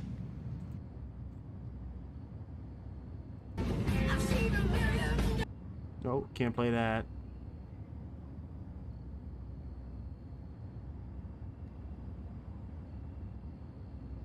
Russia targeted Kherson. There are casualties, including a 15-year-old girl. Jesus Christ. 18 killed in new strike on Jabil refugee camp. That was 18 hours ago. One thing I don't agree with from the Israeli side is the implication that they're using rockets instead of special forces in those refugee camps. That's the one thing I don't get. One thing I don't get, right, is why would you use rockets at a refugee camp instead of waiting to capture the refugee camp and use special forces to take out someone like that? I mean, I'm saying, you know, because the casualties could mount if one of the special soldiers were to hit someone or something, which is very unlikely because they're special soldiers. They're trained to kill one thing, and the one thing that's the target they're given. But, you know, I just don't get why they're not using their special forces. They're not, you know... I guess it's because they're directing terror attacks from that refugee camp. But in all cases and seriousness, you could have probably survived without having to target a refugee camp just to take out one terrorist. It does seem a bit unpractical. It seems practical in the sense that you probably avoid the human life of your special forces or something like that, or your soldiers, but it seems way more practical and way less, way more political to use your special forces or such an operations. I'm just saying, I don't know why they use those forces for that, but that's what the, you know, yeah.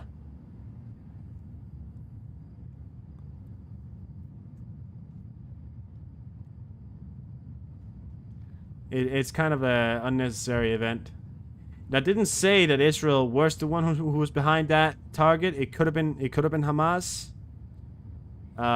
So I'm not saying that it was Israel who was behind it. However, we are aware that they were behind the first one, and that's why I'm stating this now. And if in fact they were behind this one again, which I can't note right now, I don't know if they are. It could be Hamas because they've done such things before. But, you know, yeah.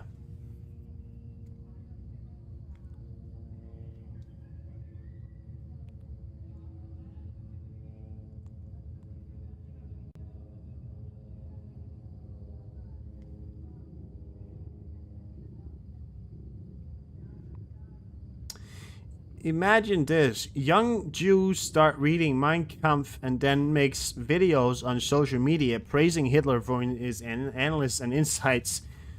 Too crazy to even imagine, right? Well, that's roughly what the young Western TikToker promoting Bin Laden's letter to America are doing. Right.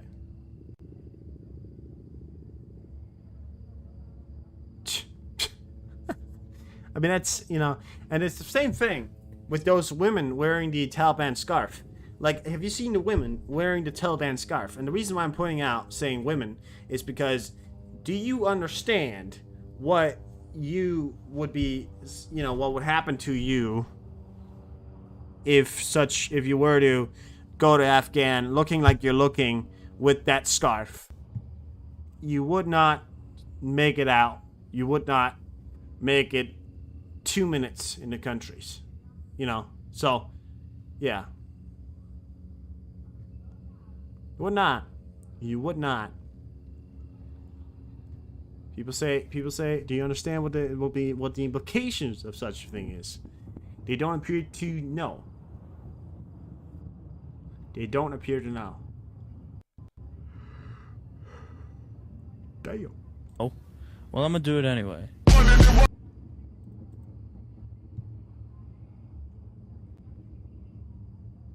Damn, that's a smooth landing right there. Look at that shit right there. That was smooth. Sam Altman has been fired as CEO of OpenAI. The board no longer has confidence in his ability to continue leading OpenAI, wrote the company in his blog post. I don't know what he did. I don't know who he is. Russia has no need to exit UNESCO, and the idea of Russia leaving the UN is complete nonsense. Putin at the meeting of the Forum of the United Cultures. Meanwhile, Russia is bombing what is protected by UNESCO. Greece is important. The world has had enough of Russian attempts to subvert international institutions, and while it's conducting barbaric aggression after being kept off the Human Rights Council and offset from International Court of Justice, is now being thrown out of the UNESCO's board. Here's why. Apparently here. Oh, Mariupol Theater, right? Completely destroyed. Right, look at that city. I mean, not only the theater, but, I mean, I don't really give a fuck about a theater. The reason why I'm saying that is because I care much more about civilian buildings. I think it's pretty ridiculous that we're looking at a theater and not that we're looking at a theater and saying this is the reason why they're not supposed to be in the UN. Like, they destroyed a theater. Oh my god, right? Sorry, but I think it's much more important to look at what they did to the residential buildings, which is shown here. Look at these residential buildings. They're much, I mean, many of them are very destroyed. This is probably an area that isn't as destroyed, but you can definitely see roofs, the holes in the roof there. These ones over here are very destroyed. These ones over here as well. That one's not that destroyed. But these are an area that appears to show buildings quite still relatively intact, and it's funny how they did target, you know, a theater.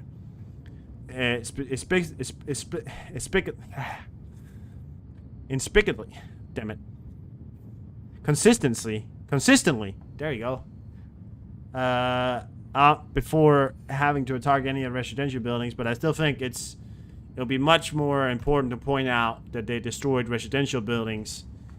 You know, looking at Avdiivka, by the way, and Bakhmut, which is one of the best examples. If you take a video, and I've showed it before, of like areas around Bakhmut, you know.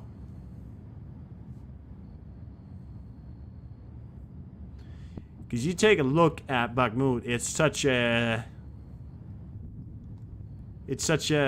menacing sight, you know.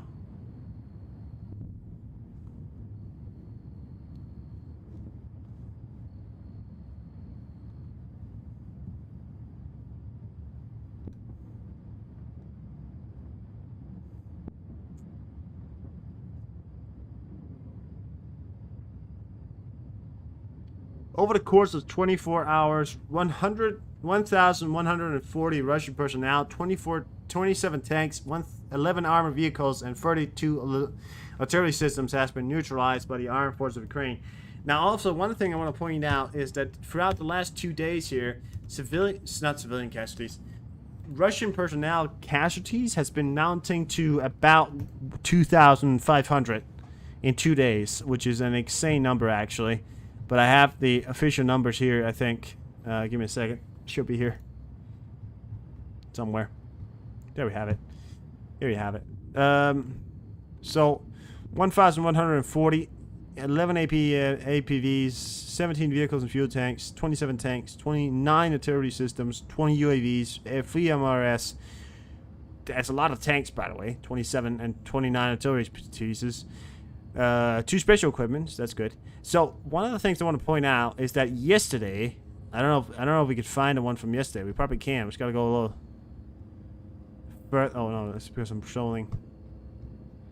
Go a little further down here, we could probably find the one from yesterday. The one from yesterday showed, there we have it, a 1,330 and 36 artillery piece systems and 11 tanks. So throughout the last 2 days here, we're looking at a total casualty number of about, what's that? 2,400 and 41 something 40. I didn't get the last numbers there, but yeah, there you have it. Yeah.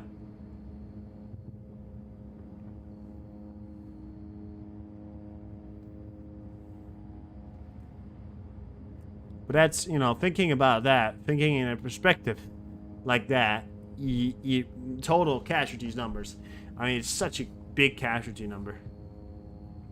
Really is. No. 2,400 and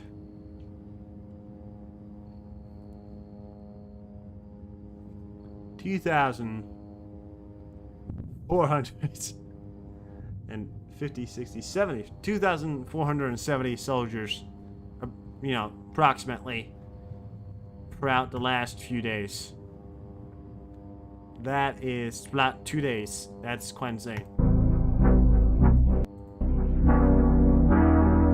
Damn. 1,000 migrants trying to cross into Spain. Has already covered that, kind of. The Israel War Cabinet has anonymously voted today to approve the transfer of several diesel tankers of the fuel to the Gaza Strip over the next 24 hours. This fuel, roughly 60,000 liters. Point that out right there. 60,000 liters will be directly provided to humanitarian organizations in the Strait. By the way, the Rafah border crossing with Egypt is ordered to power desalination and sewage facilities, which are still operational. Members of war cabinet, such as Prime Minister Netanyahu, who previously stated fuel will not be provided to the Gaza Strip, are claiming that this has been done based on political factors, which likely means that this was demanded by the United States. So the United States, or the UN, probably the United States, have stated that they need to allow humanitarian aid to get through. So, over the next 48 hours, 60,000 liters of fuel will be given to the Gaza Strip. That should be enough to power them for quite a while. And that's good, you know? Denmark sends unique surface drone to Ukraine. Yeah, we did. From the river to the sea, and similar emphasize necessarily implied genocide and result in suspension, announces Elon Musk. Oh. Because Elon Musk knows a lot about genocide, doesn't he?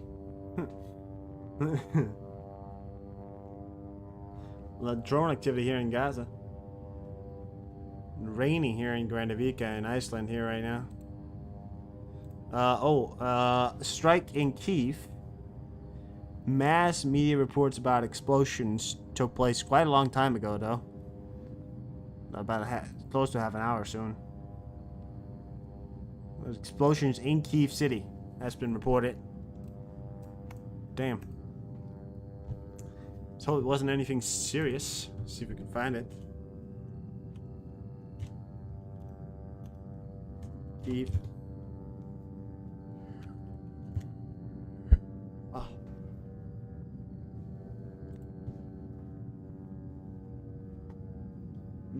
Many shaded drones over Odessa, including the city of Odessa, shaded near Damir, Kyiv region, and shaded in Vinnytsia region towards Klemensky region.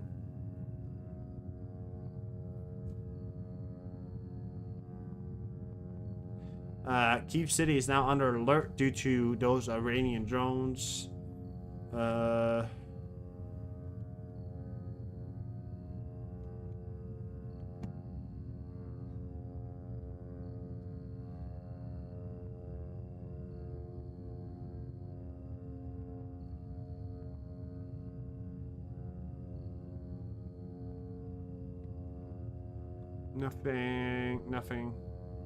Nothing as of yet regarding any explosions, but they're saying that there's shaded drones.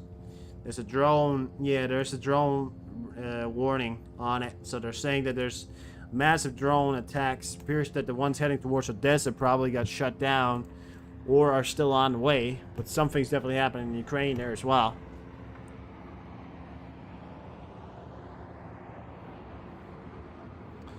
Putin has claimed that the Western weapons deliveries to Ukraine have ended up in the hands of Hamas.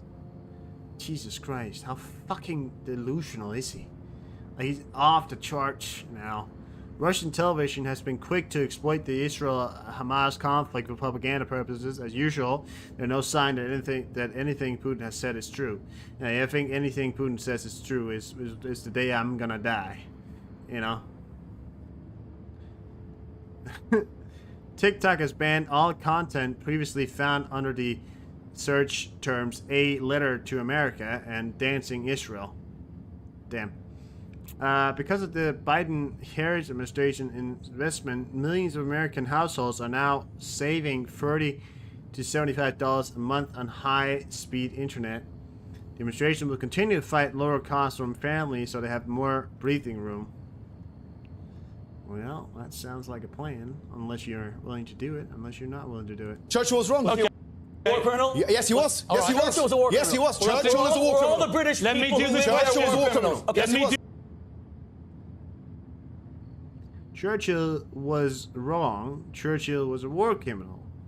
By killing Dresden and Hamburg, the indiscriminate killing, collective punishment, my morality says that's impossible. Churchill, so they're saying to me that Churchill, who, you know, previously stopped the Nazis from killing people that looked like you, and the reason why I'm saying look like you, because he was Muslim. You know, Hitler didn't like you, and if you think he did, you're wrong. Now, Churchill wasn't a very persistently nice guy. He'd done some things that wasn't necessarily... Truth and truth doesn't belong together now.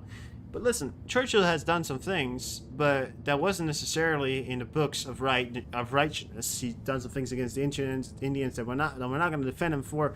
However, I will always defend him from the factor that he did stop the Nazis. He was the only one who kept going when Hitler and the Nazis, who killed millions of people for simply being different, for being black, for being Muslim, for being Jewish in particular. Anybody who looked differently died. Anybody with white, with blonde, blue hair, those could stay. Everybody else, you know, treatedly and didn't kill them, but they, you know, many of the time took them, left them, you know, pure Aryan race.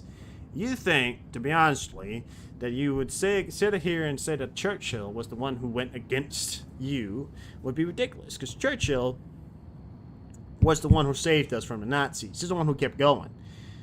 Now, I do know that there's been things against the Indians and things like that. That wasn't by the playbook, but it was the 1940s. Everyone was pretty racist in the 1940s. In case you hadn't noticed, being racist against black people or Muslims or anybody in a particular group was a pretty normal thing, okay? Being racist in the 1940s, in case you hadn't noticed, and you can ask anybody about this, was a pretty fucking normal thing.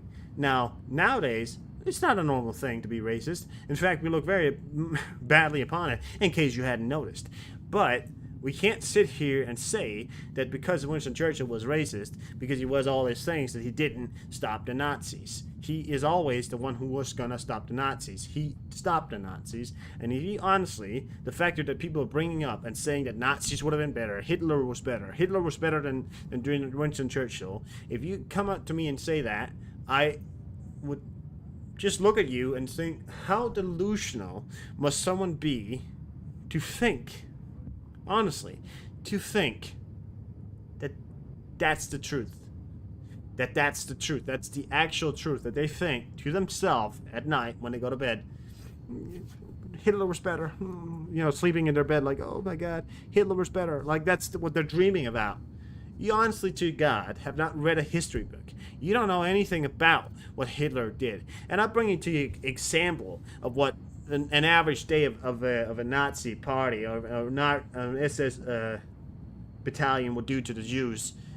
One story goes, if you've seen a movie called The Pianist, now this goes out from direct true stories of a grandfather who, when the Nazi soldiers came into the room, a SS soldier and SS officer was with them.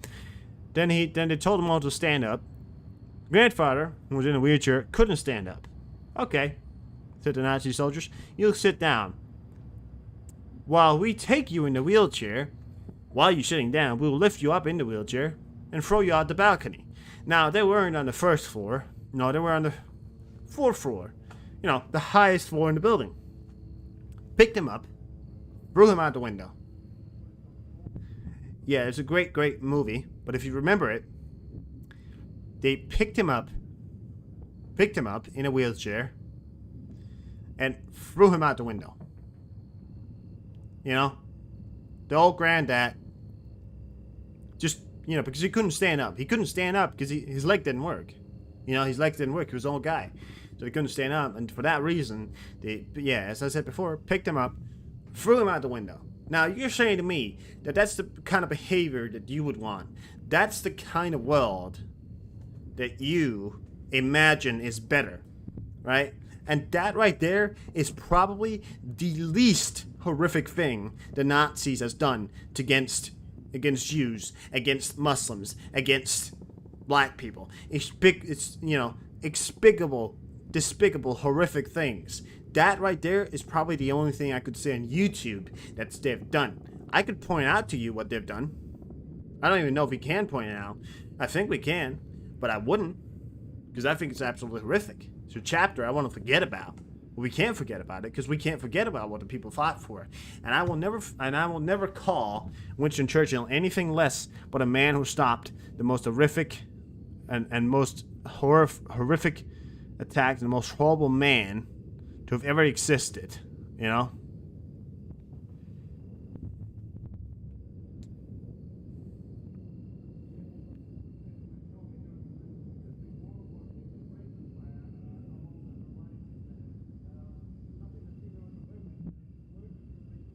A lot of gunfire in the background here in Gaza. I'm hearing a lot of gunfire. I think I'm going to throw up Trey Inks here. If you think that Nazis were better in this world, I recommend you go watch the... Seriously, go watch The Pianist and you'll understand that they weren't better.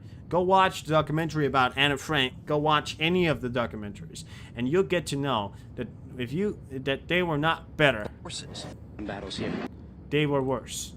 Okay, just saying. We have an update here from Trey Yinks. He was overnight in Gaza here. Take it out.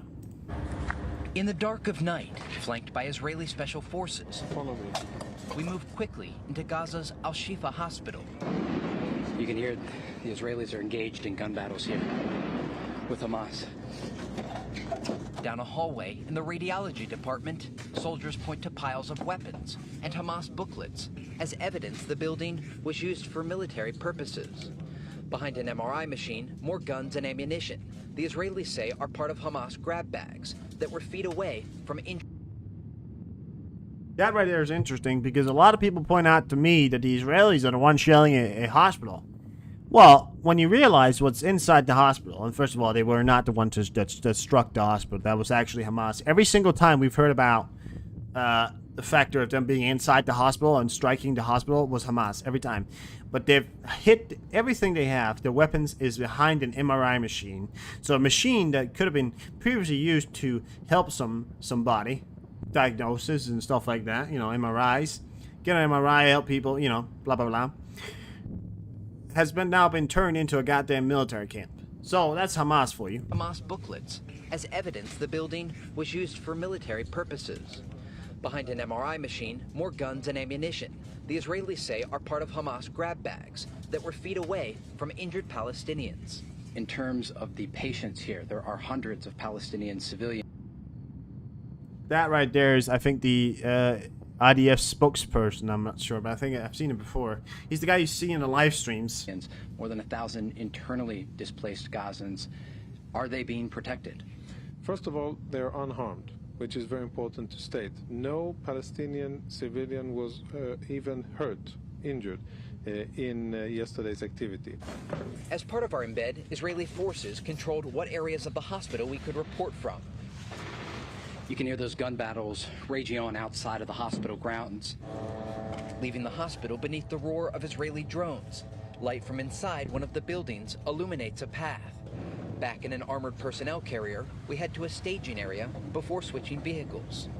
Taking jeeps across Gaza provides a glimpse of... Yeah, and people go, well, look at that. You know, look how little weapons they have compared to the IDF. Well, what the fuck do you want? Because we have already literally proven to you, this is on air, this was a video that was taken inside a hospital, proving to you that IDF, Hamas, was using the hospital for military purposes, hiding guns, and taking an MRI machine, which has previously been used to diagnose people. This war's manly man. He's very manly. He doesn't fear shit. The man, one time, as I was showing you that video there, Trey Yingst was shot from somewhere, right? They were shooting at him from somewhere, and Trey Yingst said, you know what, I'll just stand with my back to where they're shooting me from and report to you. Like, that's how manly that man is.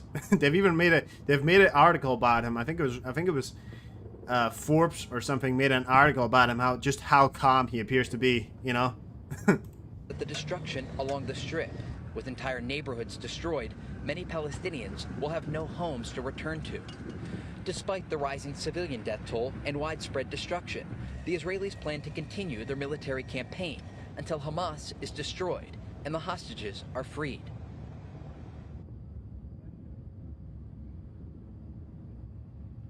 Until the hostages are freed, he says. Is from the MRI center. Have another one here. So they're still searching the Shafir hospital.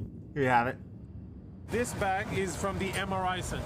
All of this here was taken there, was found there, and we're bringing it out for processing. That's why we didn't leave it there. Handwritten notes and a computer where we found pictures and video of hostages and of Hamas combatants that are being interrogated. Jonathan, just on these, you said you found names of hostages? Of hostages, pictures of hostages, and what appears to be, at a very quick glance, files of hostages. This bag is from the MRI center. Listen to that. Listen.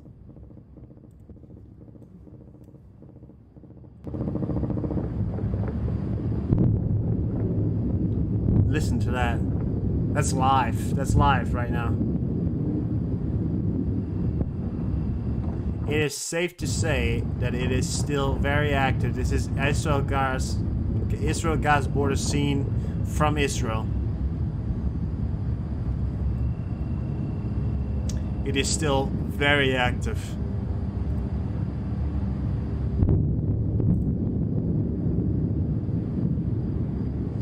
There you have it. Hamas is nothing more than just a bunch of terrorists. That's what they are.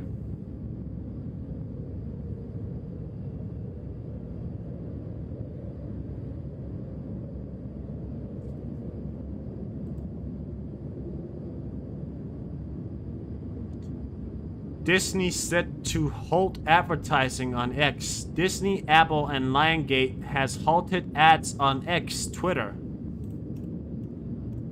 Oh my god. Elon Musk is so much better for Twitter. Elon Musk did so much for Twitter.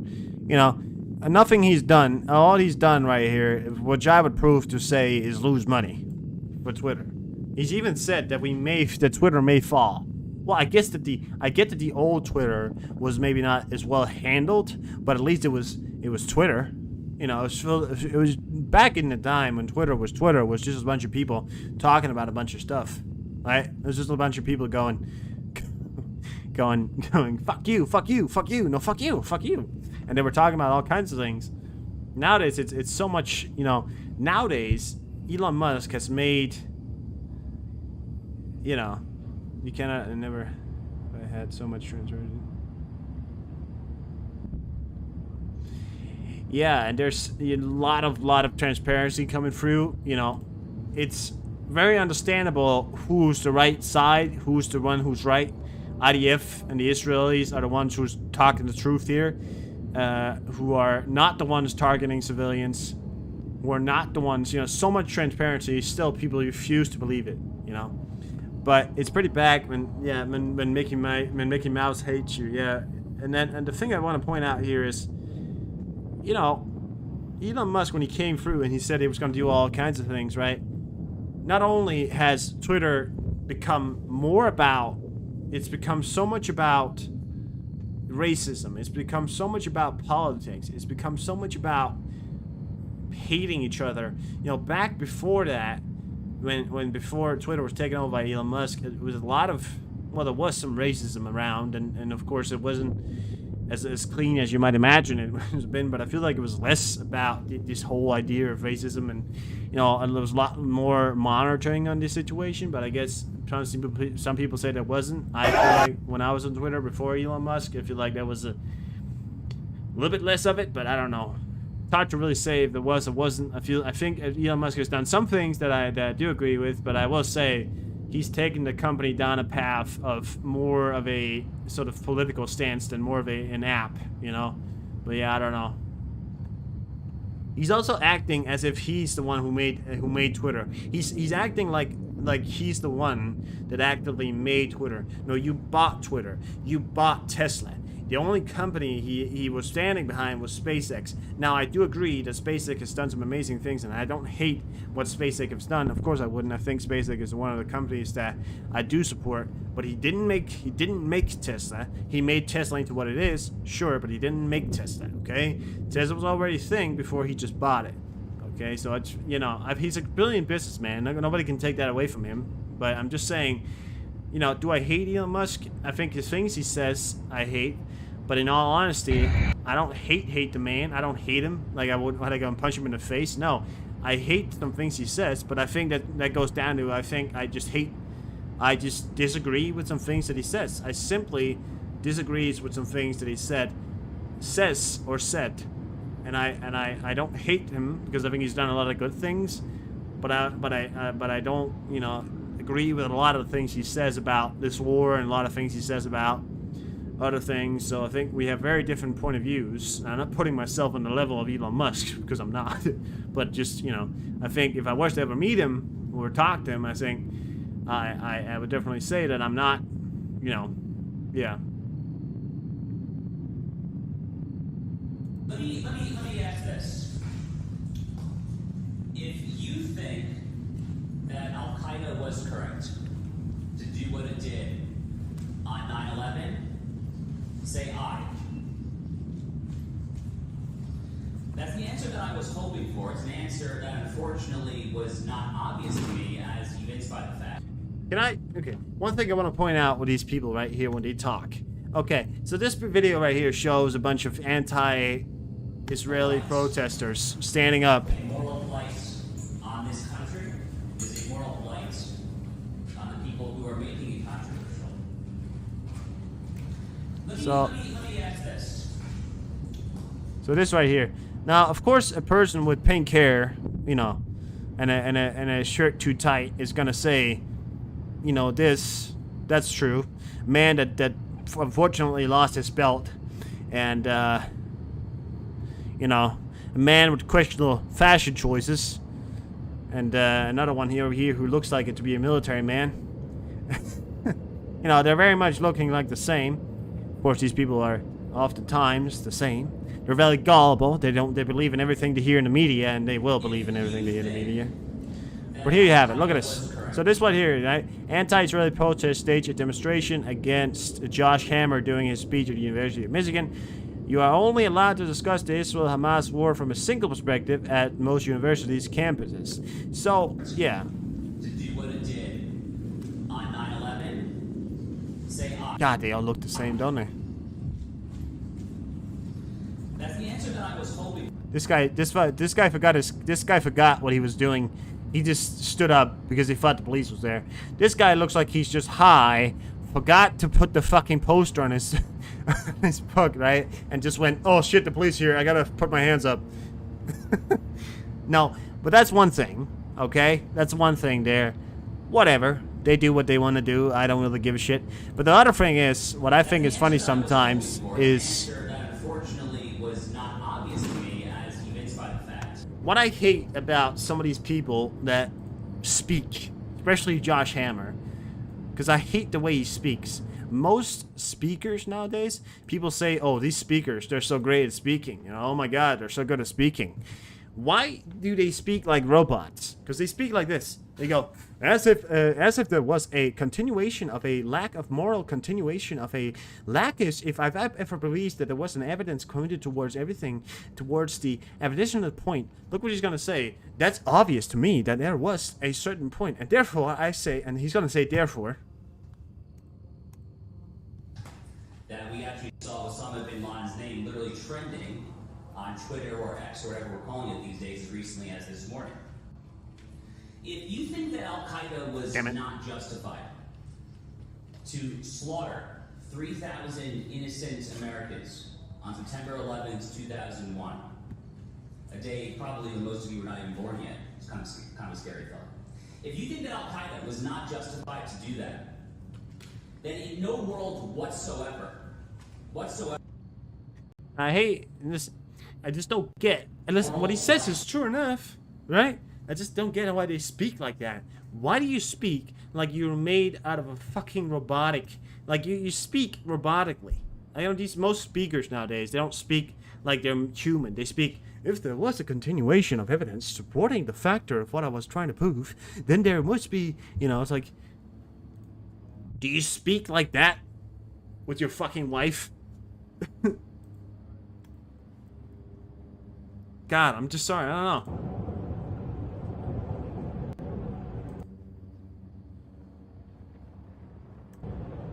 I don't know. Yeah, I don't know.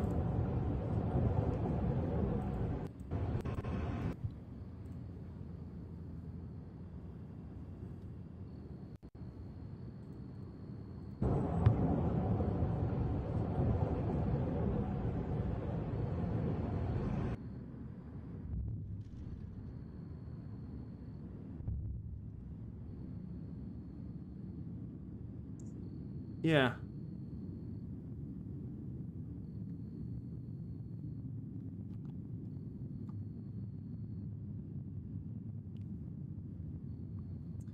Maldives' new leader vows to evict Indian troops.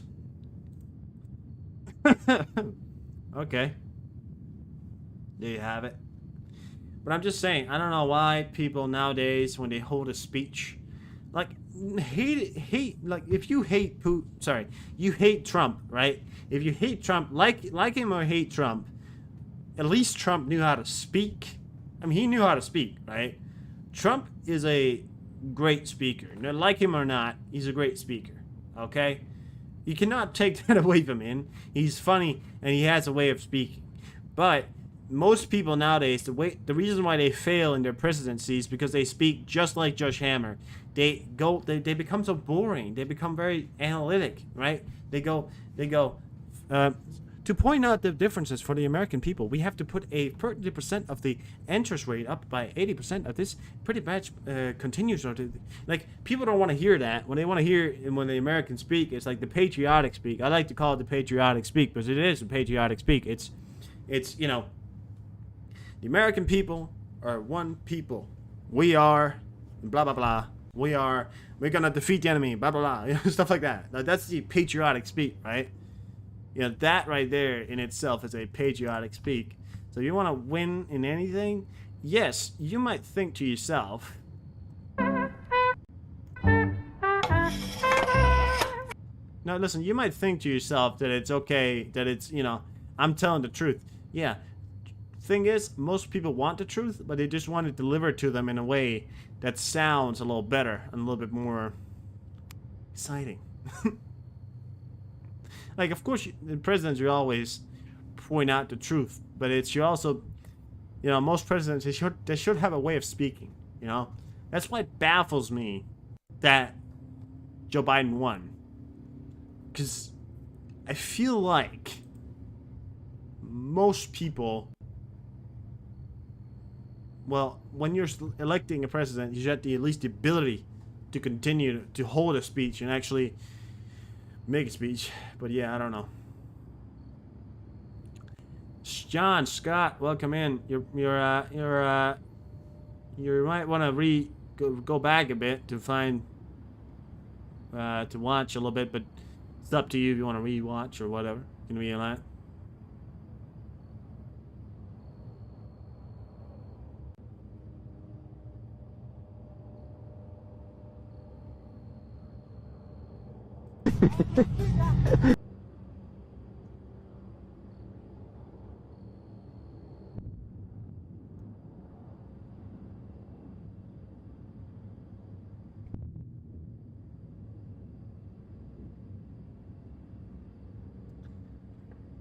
Hamas health minister said 24 died at a Gaza hospital in 2 days due to power cuts.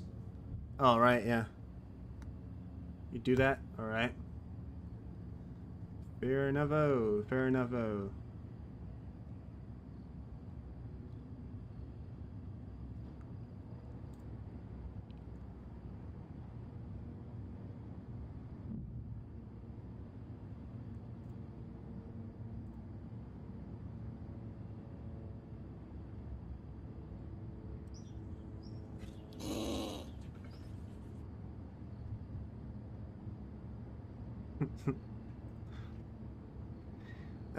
He projected to kill nearly 5 times more people by 2050. International team of experts said he projected to kill nearly 5 times more people by 2050. That's a funny thing, because I remember that I put forward a statement about a long time ago when I said that it was going to get a lot colder until it gets a lot warmer. In 2020, look at that. He projected to kill nearly 5 times more people by 2050. Like, I'm just saying. It's insane. You know? I think people aren't...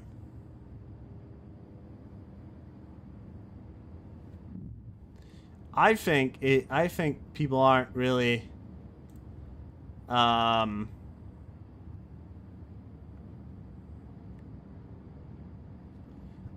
you know, sort of aware that climate change is a real thing. I mean, the ice is melting. You know, people keep telling me, well, climate change is not a real thing. Listen, the ice is melting. That's not what they pointed out.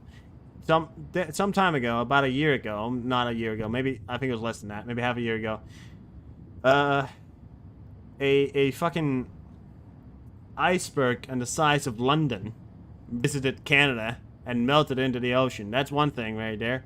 So that's an iceberg that broke off. Now, listen, people keep telling me that you know, this has happened before. I do believe that there is some kind of chain event that happens that literally does that could cause the Earth to go into an ice age without climate change being a factor of set, you know, events. I believe that we are looking at it right now. There's already been given a worldwide watch on volcanoes. A worldwide watch on volcanoes have been given. And therefore, it is important to note that, you know, while climate change is a real thing, and it is a serious problem for many and for us at the future, because the ice is melting, it is important to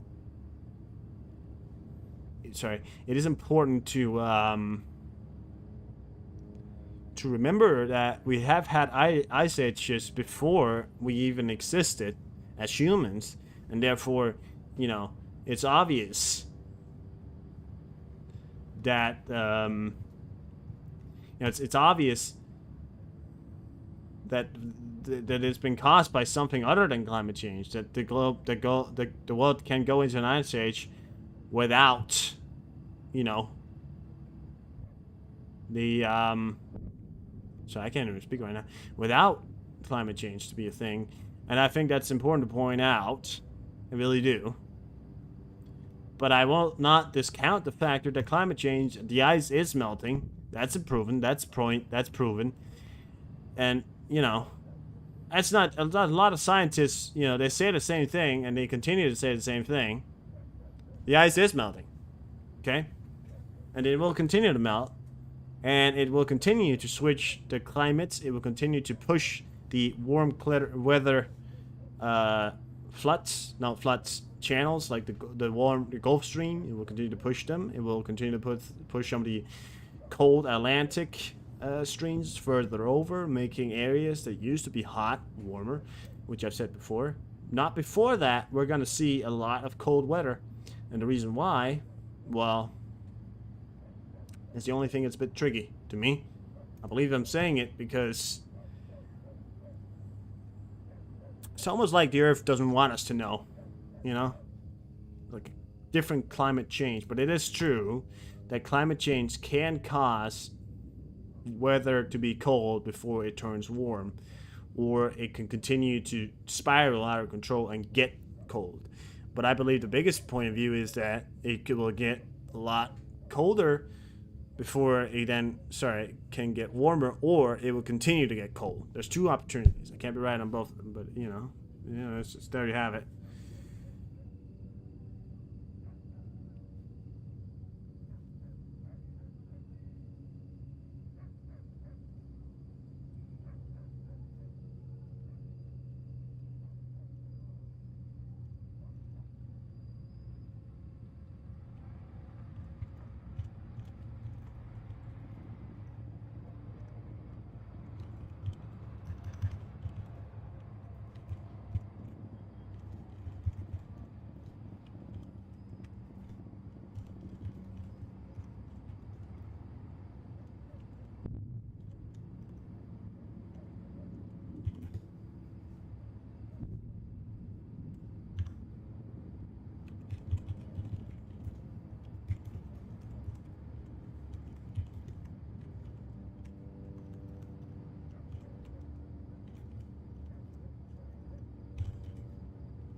Oh, my eyes. I just hit my, I don't know, one of my, I hit myself in the eye.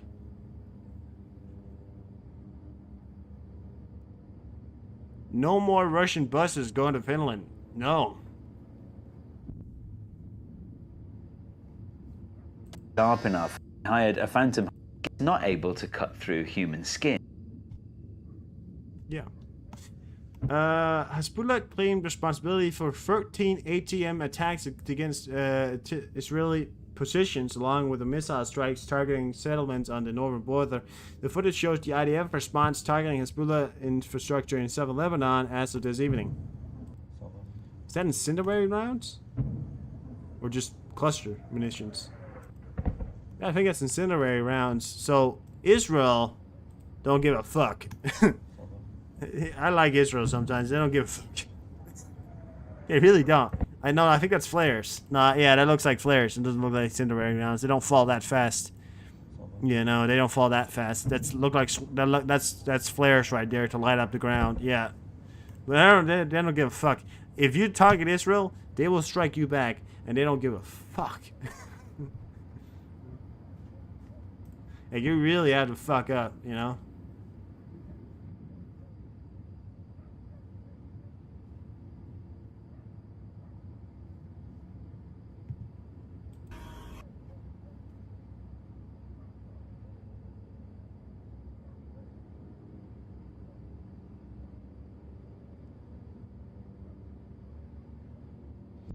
Polish protesters threatened to block one more checkpoint for Ukrainian trucks. This was reported by Representative on Polish carriers. So it is a protest. All right, yeah. So, Polish trucks to expand Ukrainian border protests as talks fails. Recast with Polish trucks expanding protest. Polish trucking representatives said Thursday that they would expand a border protest against Ukraine by blocking another crossing for cargo vehicles over what they call unfair competition from the war-torn country. Kyiv has said earlier Thursday that it failed to reach an agreement in new talks with Polish transport companies that they have been blocking cargo at 3 major border points for almost 2 weeks. The Polish trucks says the easing of EU access rules in the wake of Russian invasion of Ukraine has led to influx of unfair Ukrainian competition, taking a serious toll on their earnings. Kyiv have rejected their demands to renew the EU entry permits for Ukrainian haulers. How to solve that? Yeah. I think you could up the prices. No, maybe lower the prices would be a better point. But, you know, or particularly make a particular stance that Polish farmers would have a right to sell their goods at a higher price, or be a first priority, or something like that. Something that would put them to start with, if it was in fact Polish products, and then, you know, have the right for Polish people to sell their product at a first priority instead of the Ukrainian haulers. But I think it's hard because in the EU we have a free market, right? And we can't interfere with the free market.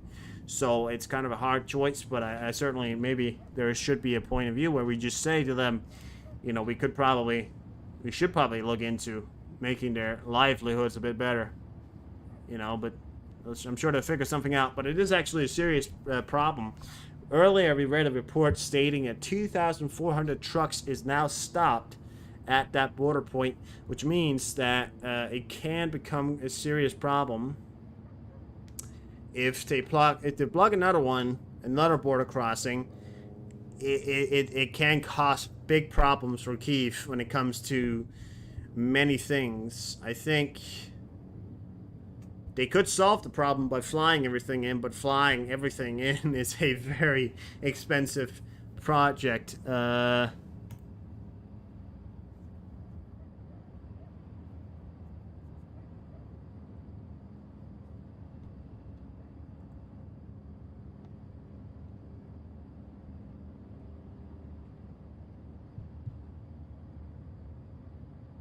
Yeah.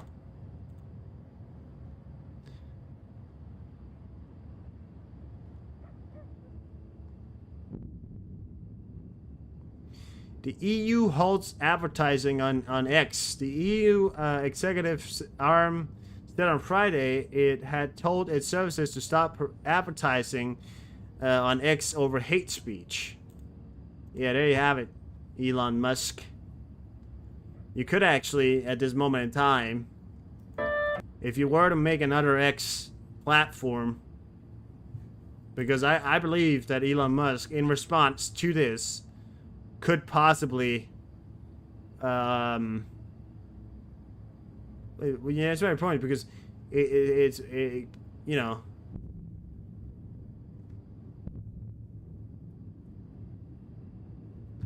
it is very possible, sorry, that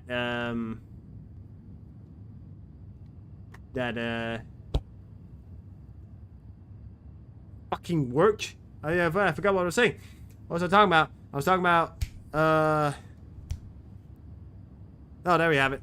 That he was gonna block access of Twitter in the EU over this. I mean, I tell you what, I'd do it. 100% I'd do it, because, you know, when you make money on advertising, well, they don't just make money on advertising anymore. They actually pay a fee nowadays. People who are verified and have verified accounts actually pay a fee to have it.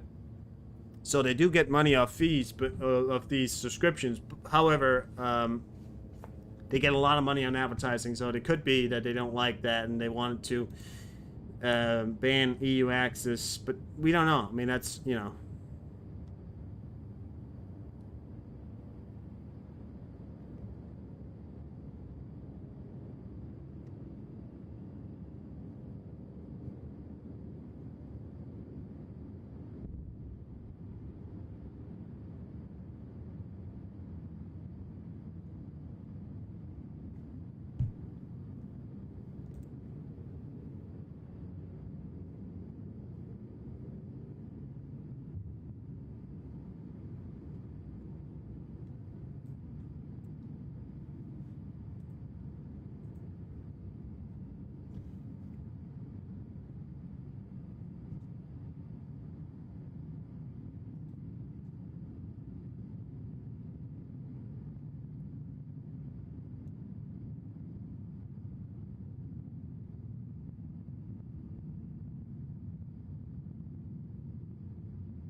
All right. Well, I think I'm gonna end my stream here. We talked about a lot of stuff here today. Thank you very much for being here. I hope I got through some of what I want to get through. I mean, I know it's not exactly planned up, but I got through some of the biggest topics of today. It's been relatively quiet in sense of war, but it has been pretty serious in some areas. One of the serious problems, I think one of the serious problems we have right now, or at least the biggest of the things happening right now, is that right now Israel is conducted in the southern part of Israel. That is exactly where they're conducting their operations right now.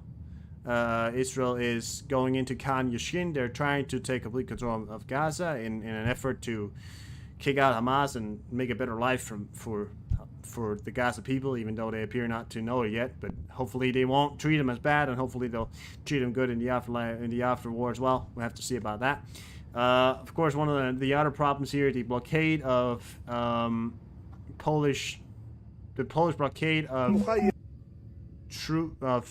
trucks going through to Ukraine could become a serious problem.